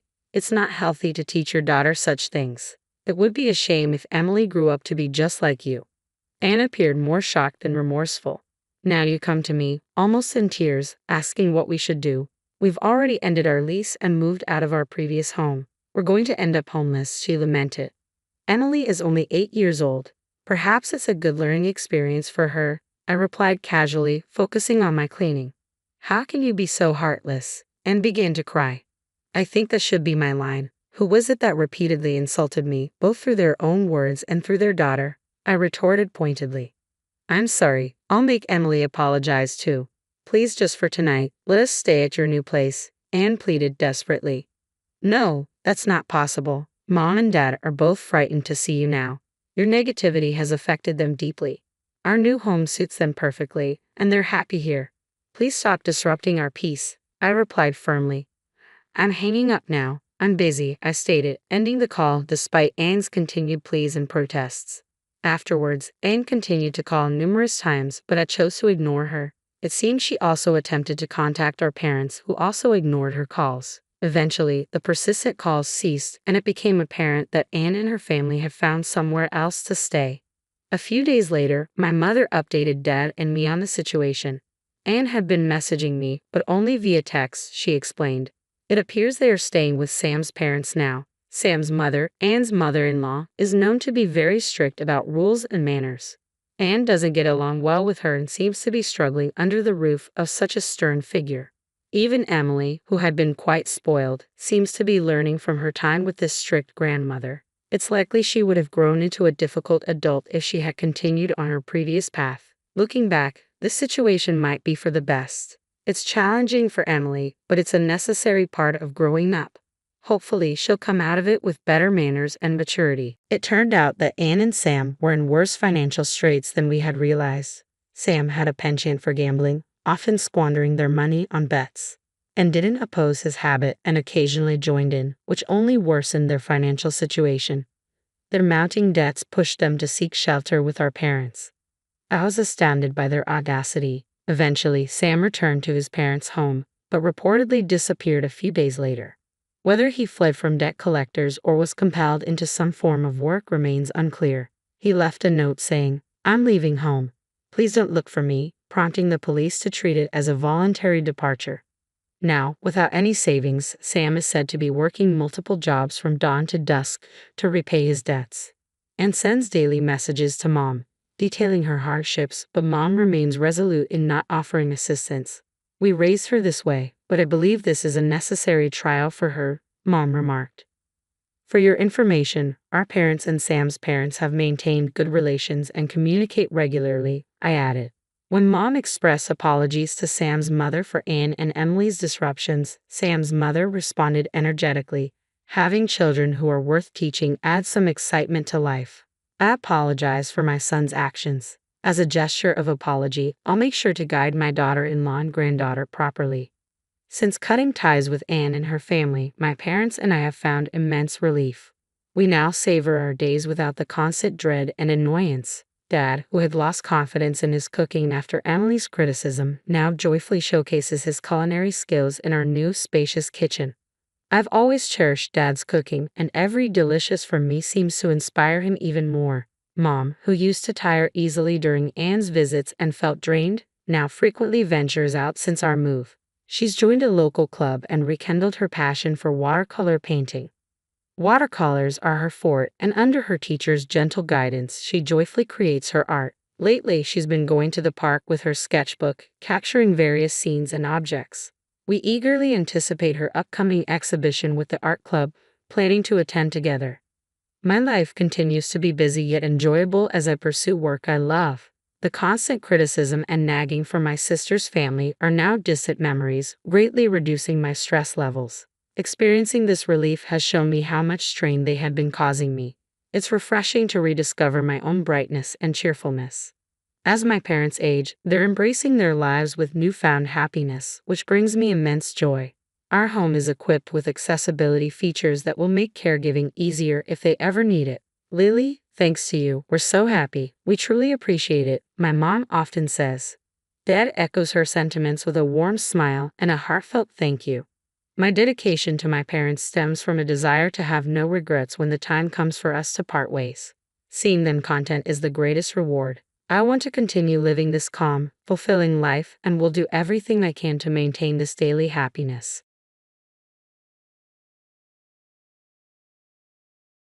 You don't need to come visit me in the hospital anymore. "Oh, but I do need you to pay for the treatment costs." "What? What are you talking about?" Confusion swept over me. I had been juggling part-time jobs tirelessly to support my husband, even after he fell ill. I covered his hospital transportation and treatment costs with my hard-earned money. Your role is over now. Thanks for everything up until now. Don't joke around. I'm completely serious and I'm going to remarry your best friend.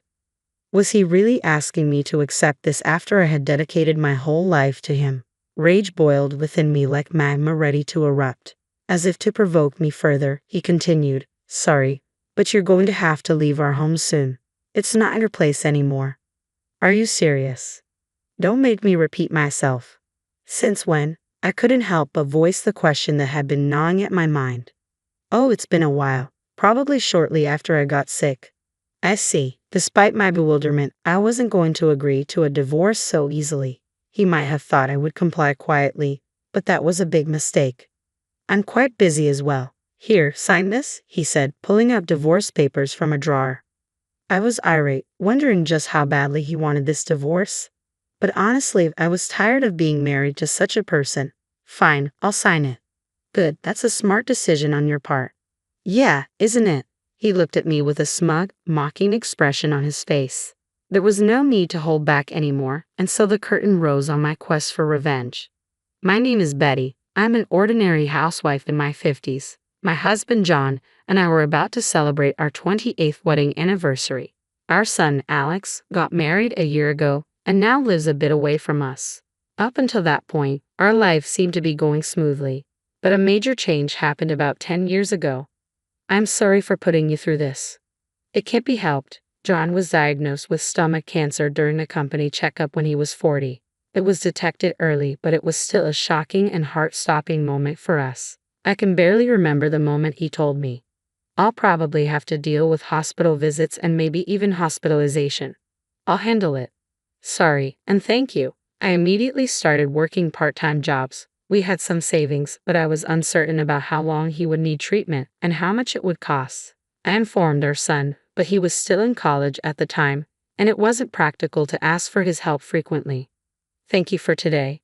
You've been a big help in so many ways. No problem at all. We're best friends, aren't we? Besides, it's all give and take. My worried best friend, Susan, had come to check on me, and her presence was immensely reassuring. She had been instrumental in helping me find a part-time job when I was struggling, and thanks to her, I managed to get by. During busy times at work, I often relied on Susan for rides to and from the hospital. It really helps that you came all this way. Don't mention it. I didn't have much else to do anyway. Still, doesn't your husband say anything about it? Oh, he's fine. Seems like he's not that interested in me anymore. What, really? A surprised gasp escaped me. I'd known Susan for years, and she had always been stunning, seemingly ageless. She was my age, yet she seemed to grow more charming after turning 40. You're so beautiful. I'm envious. I couldn't help but sigh, feeling a pang of embarrassment standing beside her. Have you had any good things happen lately? Your smile seems to have increased just a little. It's a secret for now. What's that about? You have to tell me sometime. Some other time. I noticed a subtle lift in Susan's smile. I soon forgot about it, unaware of what was to come. The treatments were progressing well, but along with it, my husband's demeanor began to change. You have it easy. What? His sudden words during a hospital visit left me bewildered. Even if you say you're working, you still rely on your best friend for rides. What are you talking about? Yes, she gives me a ride when I'm busy, but... Busy? You're just working at a grocery store. Don't exaggerate. His words struck a nerve. I had indeed leaned on Susan for rides, especially during hectic times, but lately she had been volunteering to help even more, even visiting my husband in the hospital when he had checkups. Before I could gather my thoughts, he interrupted. What are you spacing out for? You did bring what I asked for, right? Yes, of course. You could be a bit more thoughtful. Hand it over. He demanded magazines and drinks to pass the time. Enduring his sarcasm, I handed him the convenience store bag. Fortunately, my cancer was detected early, so I am able to be this healthy. But if my condition was worse, it wouldn't have been like this. You can go back now. But isn't there more to discuss? I don't need you here for that. What? I'm your wife. It's only natural for me to hear about it. You don't get it. It's just a progress report. Even so, I tried to argue, but his mind was set. Realizing arguing was futile, I decided to leave. If that's how you feel, I'll go back. Yeah, take care. As I closed the door to his room, my husband didn't even glance at me, absorbed in his magazine. I started questioning why I was enduring all of this. 3 weeks later, as my husband was about to be discharged, his attitude only worsened. I'm glad he could be discharged. Yeah. The next day, we decided to celebrate my husband's return from the hospital by inviting Susan over to our house. Susan, thank you for coming today. Since you've made the effort to come, please make yourself at home. Thank you. What's Betty doing? I'm the main event today, you know. I'll get everything ready now. Then I'll help out too. My husband interrupted, addressing Susan directly. Susan, you don't have to do anything. You're a guest today. Susan glanced at me, uncertain. I silently hoped she would help, but I didn't voice it. Susan, just relax. It's not a big deal. I managed a smile, though it felt strained. My emotions were tangled. From the kitchen, I watched them chat comfortably. He smiled at her in a way he hadn't smiled at me since his cancer diagnosis. Hey, what are you dawdling for? Sorry. I hurried back, but my husband's remarks continued. Come on, Susan is here, you know. Get it together, John. I really don't mind. Betty, you should be thankful to Susan. Yeah. I struggled to understand why he was saying this. With Susan there, I felt unable to protest. In that moment, I had no choice but to endure it. After about 3 hours, Susan left, but the tension lingered. I'll leave the cleanup to you. My husband made a mess drinking and didn't offer to help. Unable to contain my irritation, I asked, by the way, when did you become so close to Susan? The room suddenly felt heavy with tension. What? Don't tell me. What, are you jealous of Susan? You, a woman of your age? My husband laughed, pointing at me. It's not funny. It is what it is. From that day on, my husband began belittling me. The situation worsened when his cancer, which we thought was cured, unexpectedly metastasized. Why do I have to be hospitalized again? My husband showed signs of exhaustion, but those were my lines. Since his discharge, I had cut back my part-time work from 5 days to 2, but the idea of increasing my hours again was daunting. Then, on the morning of his hospitalization, he dropped a bombshell. Oh, I forgot to tell you, but you don't have to come visit anymore. What? Why? You've been having a hard time too, haven't you? That may be true, but besides, I need you to earn a steady income. He used to belittle my part-time job, but now he conveniently changed his tune. Our savings were nearly depleted from his previous hospital stay and surgery. Moreover, since his discharge, he had been spending a lot on hobbies seemingly to cope with the stress of his hospitalization. I was planning to work more anyway. Then stop hanging around here and go work already. Feeling dismissed, I decided to leave immediately. Well, I'm going to head home then.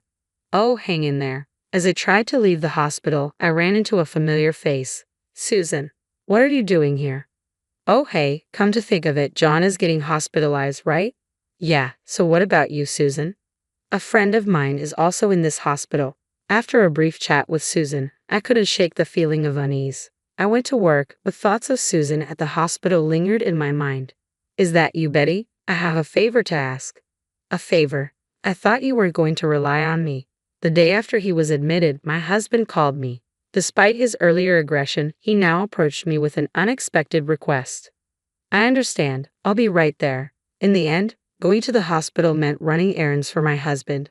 Over the years, he battled various illnesses in addition to cancer, resulting in multiple hospitalizations. Each time, I dutifully ran errands and provided transportation for him. A whole decade passed by before I even realized it.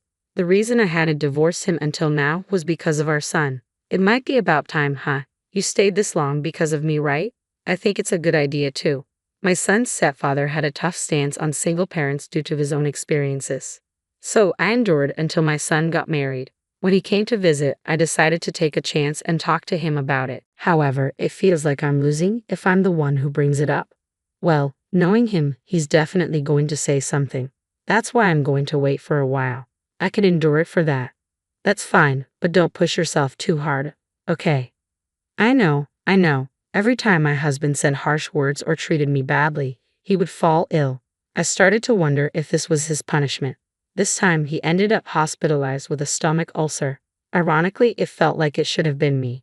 However, it seemed like he would be okay with medication, so his hospital stay would be short. Then came the day of his admission, and I went to visit him. From now on, you don't need to come visit me. Oh, but I do need you to cover the medical bills. What? What are you talking about? Despite all I had endured, I was astounded by my husband's blatant desire to use me for his convenience. I had been providing transportation for his hospital visits and paying his medical bills with the money I earned. You've served your purpose. Thanks for everything until now. Don't joke with me. I'm completely serious. Plus, I'm going to remarry your best friend.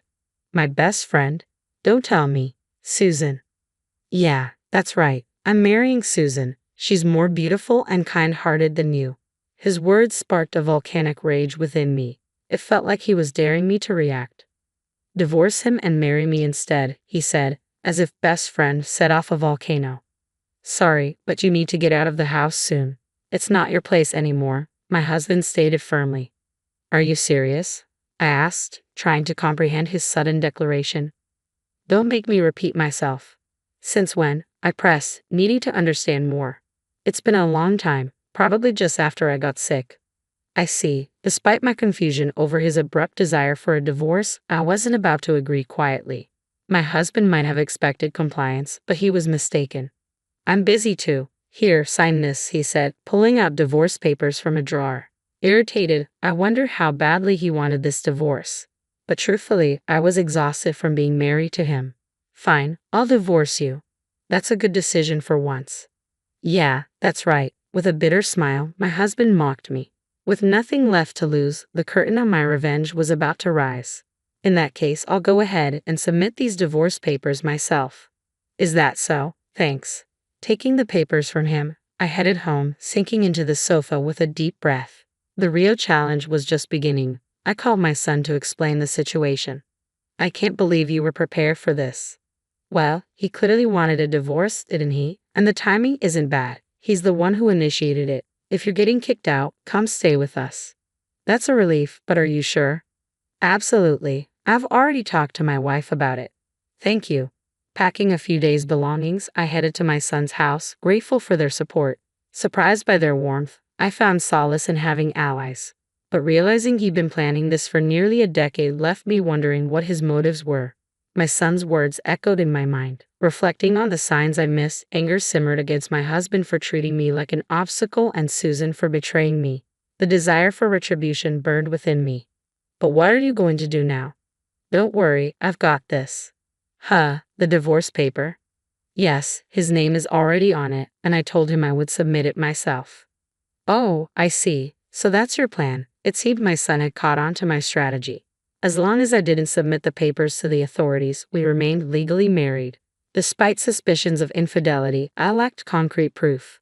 That's why I chose to hold off and gather evidence instead. I hate to ask, but I might need his cooperation. That's understandable. So, where do we start? First, we wait for him to be discharged from the hospital. Since he wants me out, he must have plans for that house. But isn't the other party your best friend? How do you feel about that? My son's concern was evident. If that's how it is, then I'm prepared. Even though we were best friends, she crossed the line. At this point, I reached out to someone crucial. Susan's husband, Tom. It appeared he was unexpectedly facing a divorce, just like me. When I made a certain proposal to him, he readily accepted. Well then, I'm counting on you. I hope this plan works out. Susan used to complain about not getting enough attention, but it seemed that was a facade. It appeared she was the one neglecting her husband. They were truly cut from the same cloth. Hearing this, I couldn't help but sigh. For now, trust me, I'll ensure those two face the consequences of their actions. With a mix of anxiety and determination, I awaited my husband's discharge from the hospital. It happened about 10 days later. Ensuring everything was in order at my son's house, I finally reached out to my husband. Once I have some belongings I want to pick up. Is that okay? Belongings? Didn't you take everything with you? I'm sorry. There's just something I really need to bring with me. You can throw everything else away. That should be fine. And how's Susan doing? Oh, she's fine.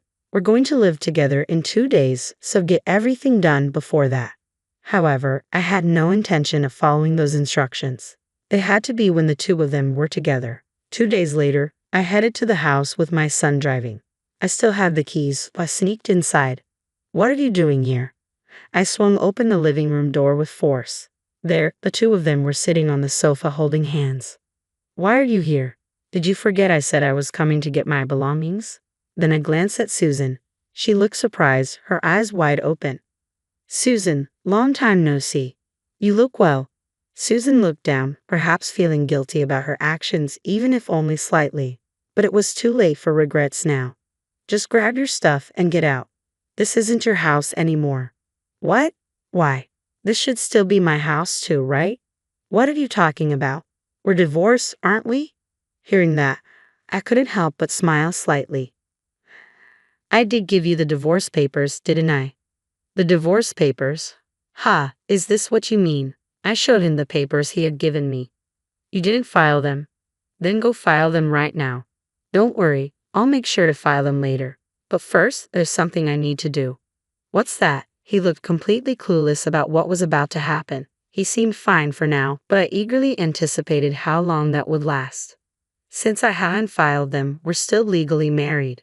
And yet you've brought her here. You understand what this means, right? What? He looked bewildered, not grasping the situation. But Susan, on the other hand, seemed to realize the gravity of the situation as her face turned pale. John, this is serious. What? Why are you worrying so much? What she's saying isn't a big deal. It's not that. I was tired of watching my husband make a fool of himself, so I decided to reveal the truth. You might not realize it, but what you guys are doing right now is flat out cheating. Cheating. Our relationship has been over for a long time. That might be true, but legally we're still married. And if we're doing this, it's inevitably considered cheating. At that moment, my husband stood up, looking like he was about to confront me. You tricked me. Tricked. Don't be ridiculous. I did say I'd file for divorce, but I never said I'd do it right away. How can I accept that? That's not the issue here. It's your mistake for misunderstanding on your own. Were you getting ahead of yourself? What does that mean? He shifted blame and became defensive. Of course, I'm going to demand alimony. There might even be a division of property. So that was your plan all along. It's payback for everything you've done up until now. Damn it. That's unfortunate for you. My husband muttered, clearly feeling bewildered by the turn of events. However, there was one more person I needed to address. Susan must have heard our conversation just now. You realize I'm going to have to demand alimony from you as well, right? But we're best friends. Can't we settle this more amicably? Indeed, we were best friends until just a moment ago. Oh, and Susan, you did give the divorce papers to John, didn't you? How did you know that? Susan looked startled, realizing she was caught in her deceit. No way. That's right, John hasn't filed for divorce either, so you might get a demand for alimony from him as well. Suddenly, Susan stood up. Susan, I'm going home. What are you talking about? Goodbye. With that, Susan left the house, leaving my husband standing there, dumbfounded. I couldn't help but burst into laughter. It's really unfortunate. Even Susan left you. It's all your fault. Can you stop blaming others for once? Not everything is my fault. Then, unexpectedly, he seemed to run out of defenses and changed his attitude. You're right. I seem to have forgotten how important you were, Betty. Your words made me realize that. Finally, you've come to your senses. That's right. I was out of my mind. I anticipated what my husband was about to say. That's precisely why I didn't want to hear it. I'm telling you now, I'm still going to demand alimony and we're getting a divorce. I can see right through your intentions. I've apologized, haven't I? As if an apology would make me forgive you. What kind of woman would get back together with a loser who even got dumped by his affair partner? Having said what I wanted to say and feeling satisfied, I began to get ready to leave. My husband then grabbed onto my leg. Please, I can't live like this. Excuse me, that's none of my business. Could you let go of me? I shook off my husband and left the house, returning to my son Alex. How did it go? It went better than expected. I see. You look relieved. Since we're here, let's treat ourselves to something nice before heading home. I had never felt so refreshed. Despite the tasks still ahead, today's glimpse of my husband's despair was deeply satisfying. A few days later, I promptly initiated divorce proceedings through a lawyer. I aimed to settle everything swiftly before my husband could complicate matters further. He likely never anticipated this outcome, but that was his miscalculation. Hello, Susan. Susan called me while I was returning from a lawyer's consultation. There was a pause on the line. Do you need something? I'm truly sorry about everything. I will ensure to settle any dues. Understood. How are you holding up? We've discussed it and decided not to pursue a divorce. I see. I wish you happiness. Susan seemed to hesitate, but I ended the call. Continued conversation might lead to forgiveness, which wasn't something I could offer easily, given her nearly decade-long deception. Of course, Susan wasn't the only one reaching out to me. You don't have anything to say to me now, do you? Wait, please hear me out. Well, since this is likely the last time, I'll listen. I'm going to be hospitalized again. At this point, it didn't surprise me anymore. How long will you be in the hospital? You'll have to manage on your own from now on. I don't have any money. I've supported you as much as I could until now, but I'm not obligated to continue. Why don't you ask someone else for help? There's no one else who can help. Well, you had someone until now. That's unfortunate. If that's all you wanted to discuss, I'm ending the call now. Good luck. I felt satisfied, knowing I conveyed my sarcasm. I could almost picture his expression. After that, the divorce finalized smoothly, and I received fair compensation. Finally free from the chains of marriage, I couldn't be happier. By the way, he called me too, a week after I'd received your call. Oh, really? Yes, but I made it clear I couldn't assist him in any way. That's the right response. He needs to face the consequences and make amends. Now, I live with my son, surrounded by my sons, daughters-in-law, and grandchildren. I am content. I may have lost nearly 10 years, but it's never too late to begin anew. From now on, I aim to live peacefully and make up for lost time.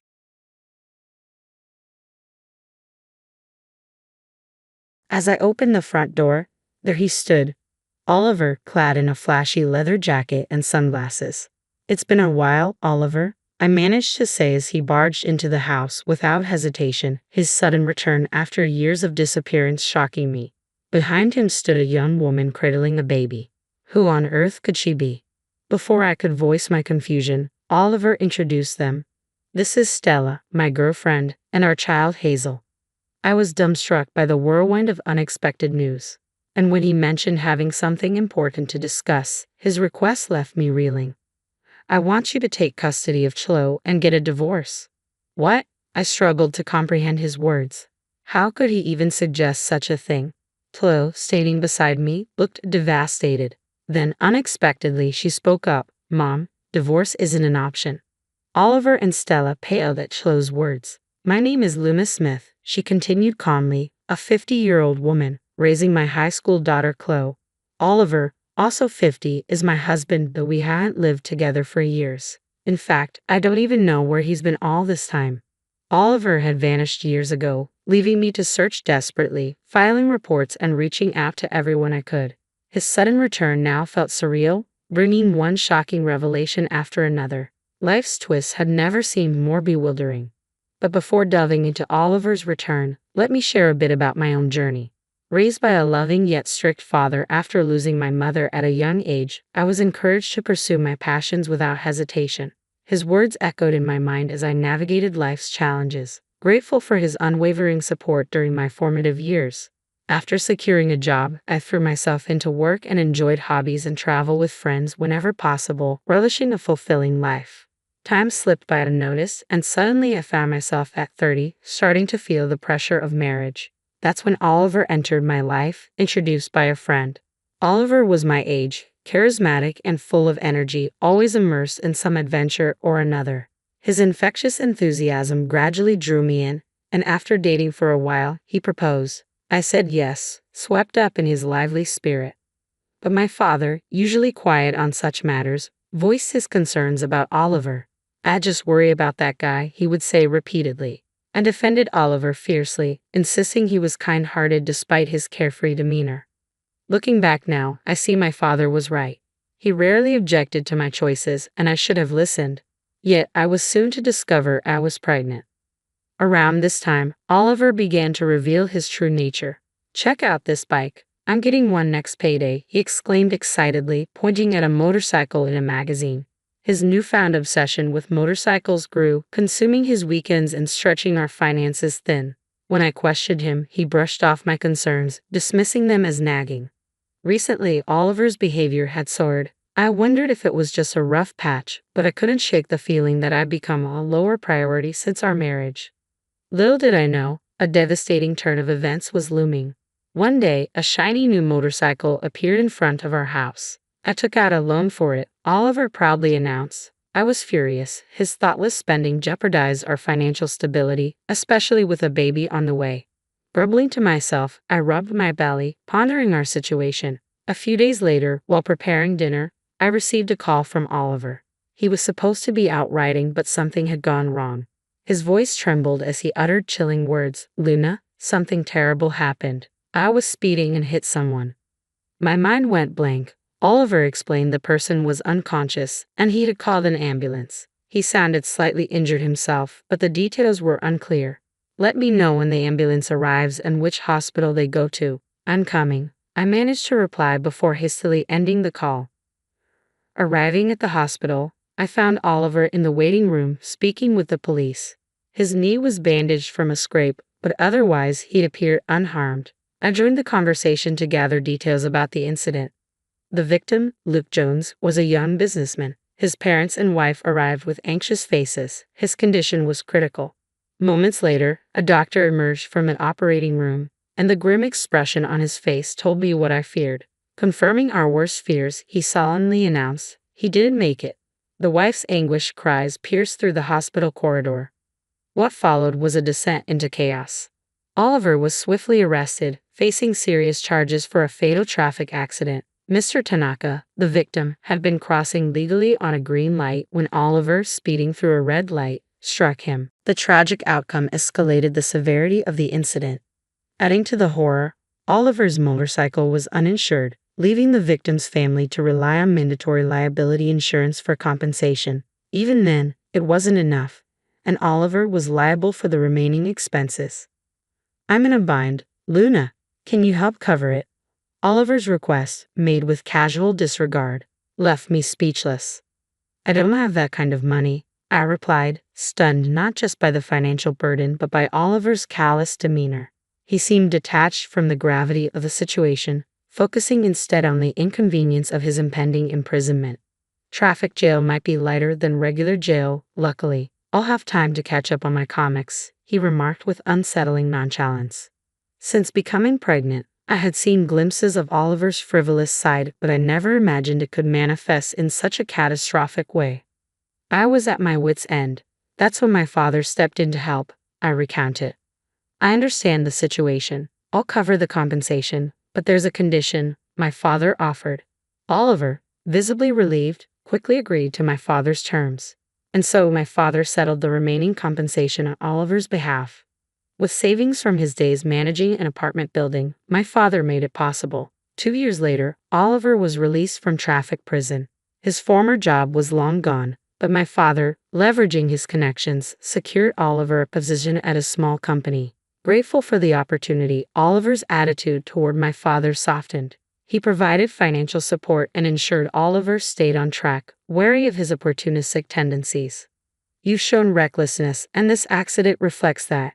Are you truly reflecting on it? Remember the victim and lead a righteous life, my father advised sternly. Yes, I mean, of course. I'll turn over a new leaf and do my best, Oliver promised. For a time, Oliver lived modestly. He approached his job earnestly and took care of Flo, our daughter. Every month, without fail, he visited the victim's grave, demonstrating remorse. I once penned a letter to the bereaved family, but it was returned. They had moved away. During those years, Oliver seemed genuinely remorseful and committed to change. But as a decade passed, cracks began to show in his facade.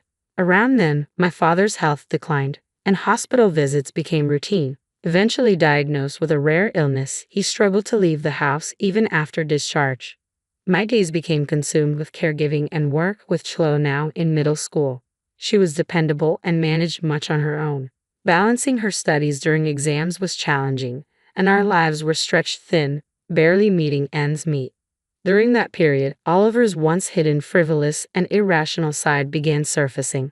His spending spiraled out of control, consumed by hobbies and drinking. No amount of cautioning made a dent. Instead, he'd retort defiantly, "It's my money, I'll spend it as I please," growing more obstinate. Then he started returning home in the early morning hours. "Where have you been?" I'd demand, weary from caregiving. As Oliver staggered through the door, his face flushed, likely from drinking. "It doesn't matter now with Dad in that state," He can't say anything to me, he dismiss, so I might as well enjoy myself and make new connections. It's a blast. What are you even saying? You're neglecting the household. I'm juggling work and caregiving, Chloe's struggling with her exams, and you're coasting. I couldn't contain my frustration. Oliver just chuckled. It's just a break, alright? I'm tired of playing the perfect husband. I hate feeling tied down by these roles. Husband, father, I want freedom. His words left me stunned. I can't believe you. You're not single. We have a family, especially Chloe. She's still a minor, and you. You're so annoying, Oliver interrupted, exasperated. The one time I come home, and this is what I get. It's exhausting. With an exaggerated sigh, he left again, taking advantage of the weekend to wander, a freedom I envied. I expected him to return when he felt like it, but after that day, Oliver never came home. Initially, I thought he might be staying with a friend, but no one knew his whereabouts. Reluctantly, I contacted his workplace. To my surprise, I learned he had resigned months earlier. Disbelief flooded me. Where could he be? The only place that came to mind was his parents' house. Although Oliver rarely got along with his parents and seldom visited them, I called my mother-in-law in desperation. As expected, she said, I don't know. He's not here.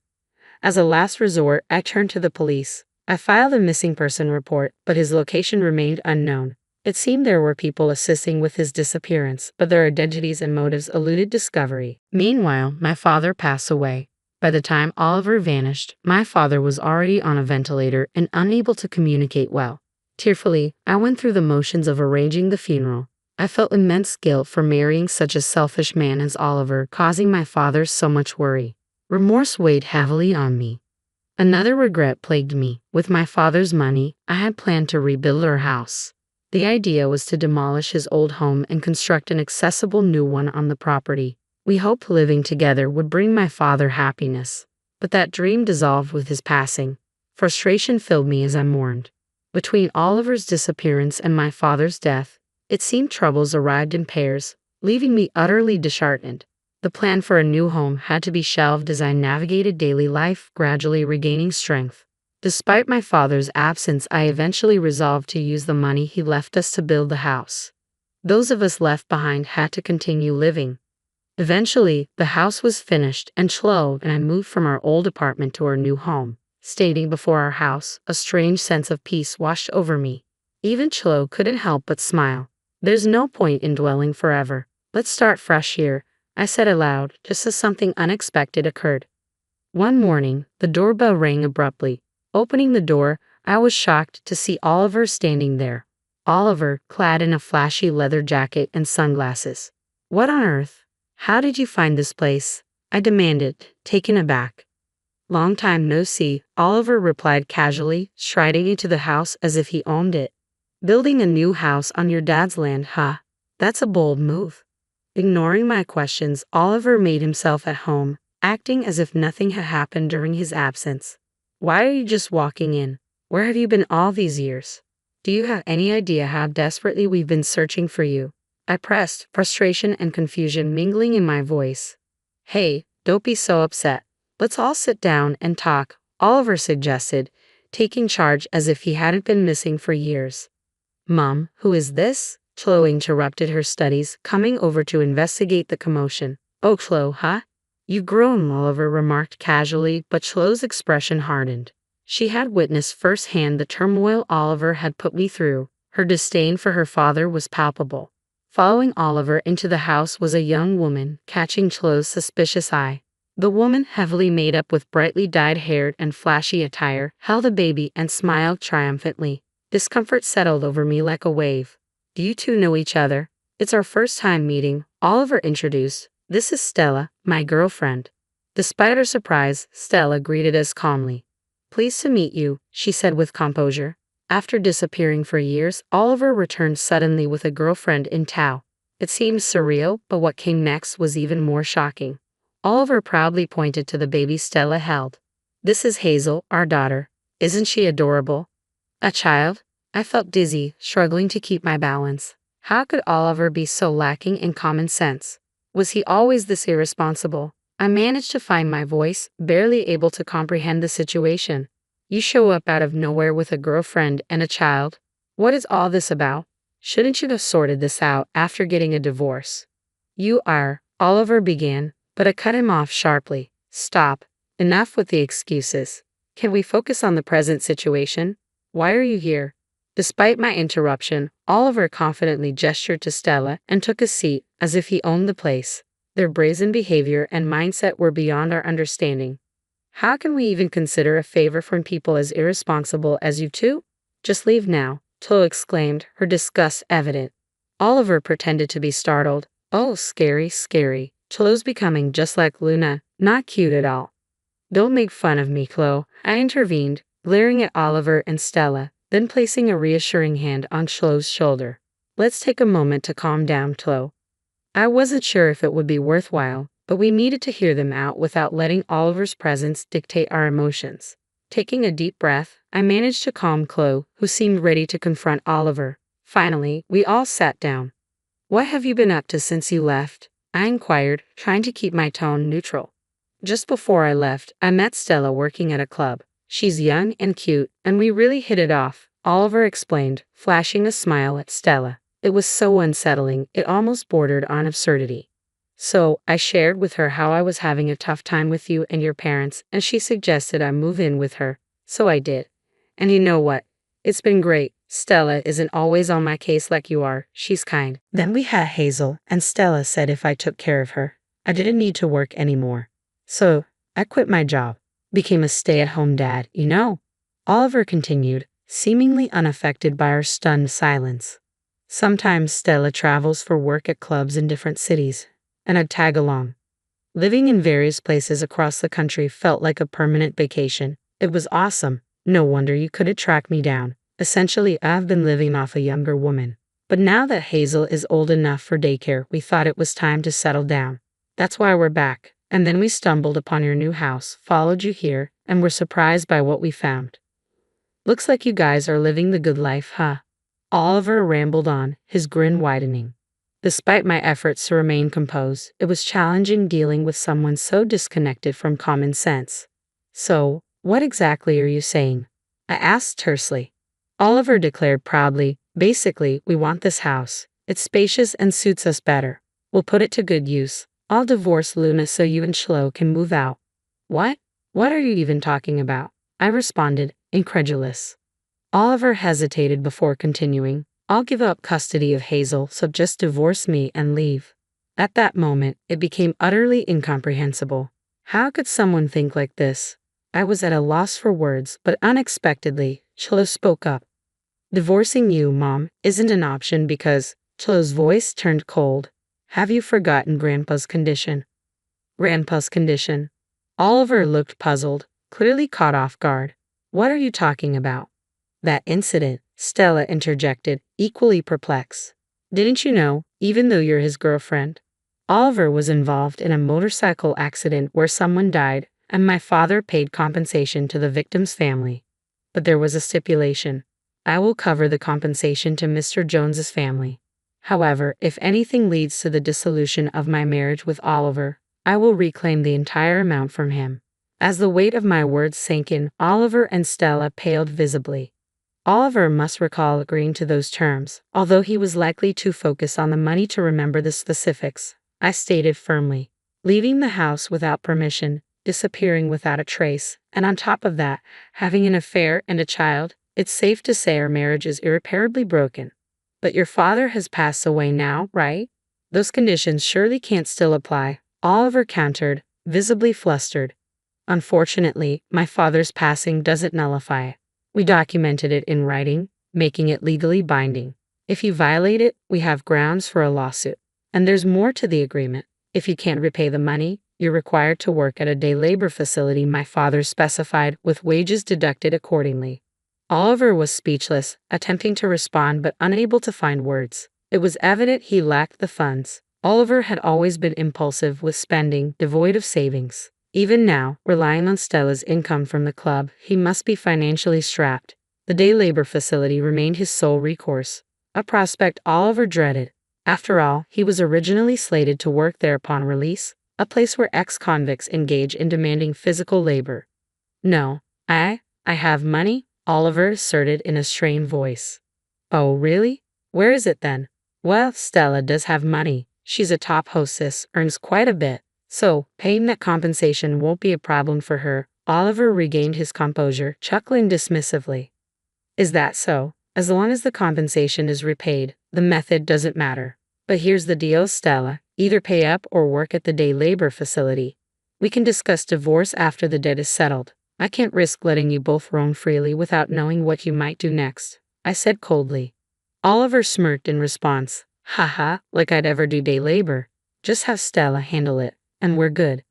I had nearly forgotten about that old accident. You haven't visited the grave or thought about the victim's family since you left, I said incredulously. Oliver's casual demeanor was unbelievable. Then he turned to Stella. Right, Stella? You feel the same way, don't you? Hey, Stella? What's wrong? Stella had been acting strangely, remaining silent and avoiding eye contact. Upon closer inspection, her face was pale and her lips trembled. Finally, she spoke in a trembling voice. It was you, Oliver. What's going on, Stella? Stella suddenly lifted her head, her eyes filled with tears and anger as she shouted, You were the one who ran over my dad, Oliver. Flo and I were stunned by this revelation. What does she mean? I asked, bewildered. Stella began to explain, her voice fraught with emotion. When I was 5, my dad was hit and killed by a motorcycle that ran a red light. I was too young to understand anything. My beloved dad was suddenly gone, and my days were filled with sadness. My mom became withdrawn and decided to move us far away to protect me from further pain. She shielded me from the details, so I never knew the person responsible was Oliver. But how could you say the victim's family has forgotten?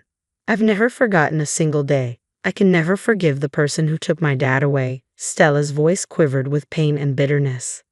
We were stunned to learn that Stella was connected to the victim of Oliver's accident.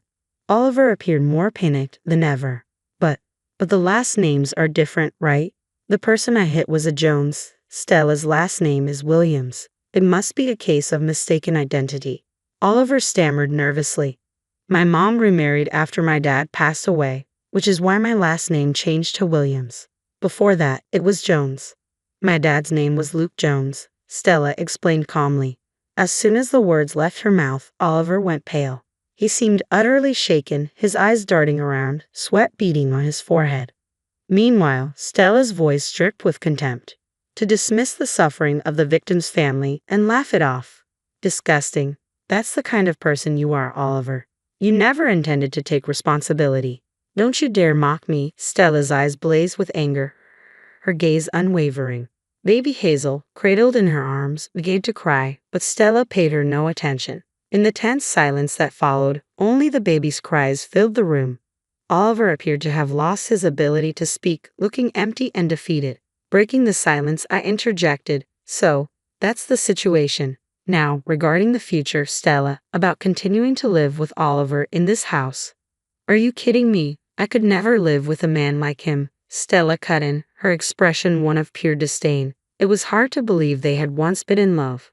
A man who caused such devastation to a family, Till quietly added, her voice firm. You were about to repeat history, weren't you? The room fell into a heavy silence once more. Stella hesitated before speaking slowly. What did you just say? I'm sorry for what my father did in that accident, but that doesn't justify entering into a relationship with a married man and having a child, does it? What you did may not be a crime punishable by law like what my father did, but in terms of breaking up a family, it's just as devastating. You were trying to take away our father, even though he's a terrible husband, a terrible father. Maybe he's different from your dad, but the pain of a shattered family is the same. You must understand the suffering Chloe and I have endured. Stella's resolve faltered, and she fell silent. After a prolonged silence, Stella began to speak haltingly. After the accident took my dad, my mom and I moved to a completely new place. She remarried, but I never got along with my stepfather. I didn't want to stay in that household, so I started spending more time away. Stella chuckled bitterly at herself. I dropped out of high school and started working at a club. It brought in money, but there were plenty of tough times too. I always felt my life was hard because my beloved father was gone, so I lived with a deep hatred for the person who took him from me. Stella paused briefly before continuing. Chloe, right? You're correct. I knew Oliver was married and had a child, but I didn't care about the other family. I was resigned, but now I see that I've caused you and your family the same pain I endured as a child. Stella looked visibly distraught. When she had entered with Oliver, she seemed confident and even smiled. But now she appeared much younger, likely in her early 20s. With over a 20-year age difference, she was with a man in his 50s like Oliver. Was she seeking the fatherly affection she had missed? After hearing her story, it seemed like the most plausible explanation. I'm sorry. A tear fell from Stella's eye. As Hazel curiously looked at her, Stella spoke through tears. I'll raise Hazel on my own. I understand. I nodded in acknowledgement.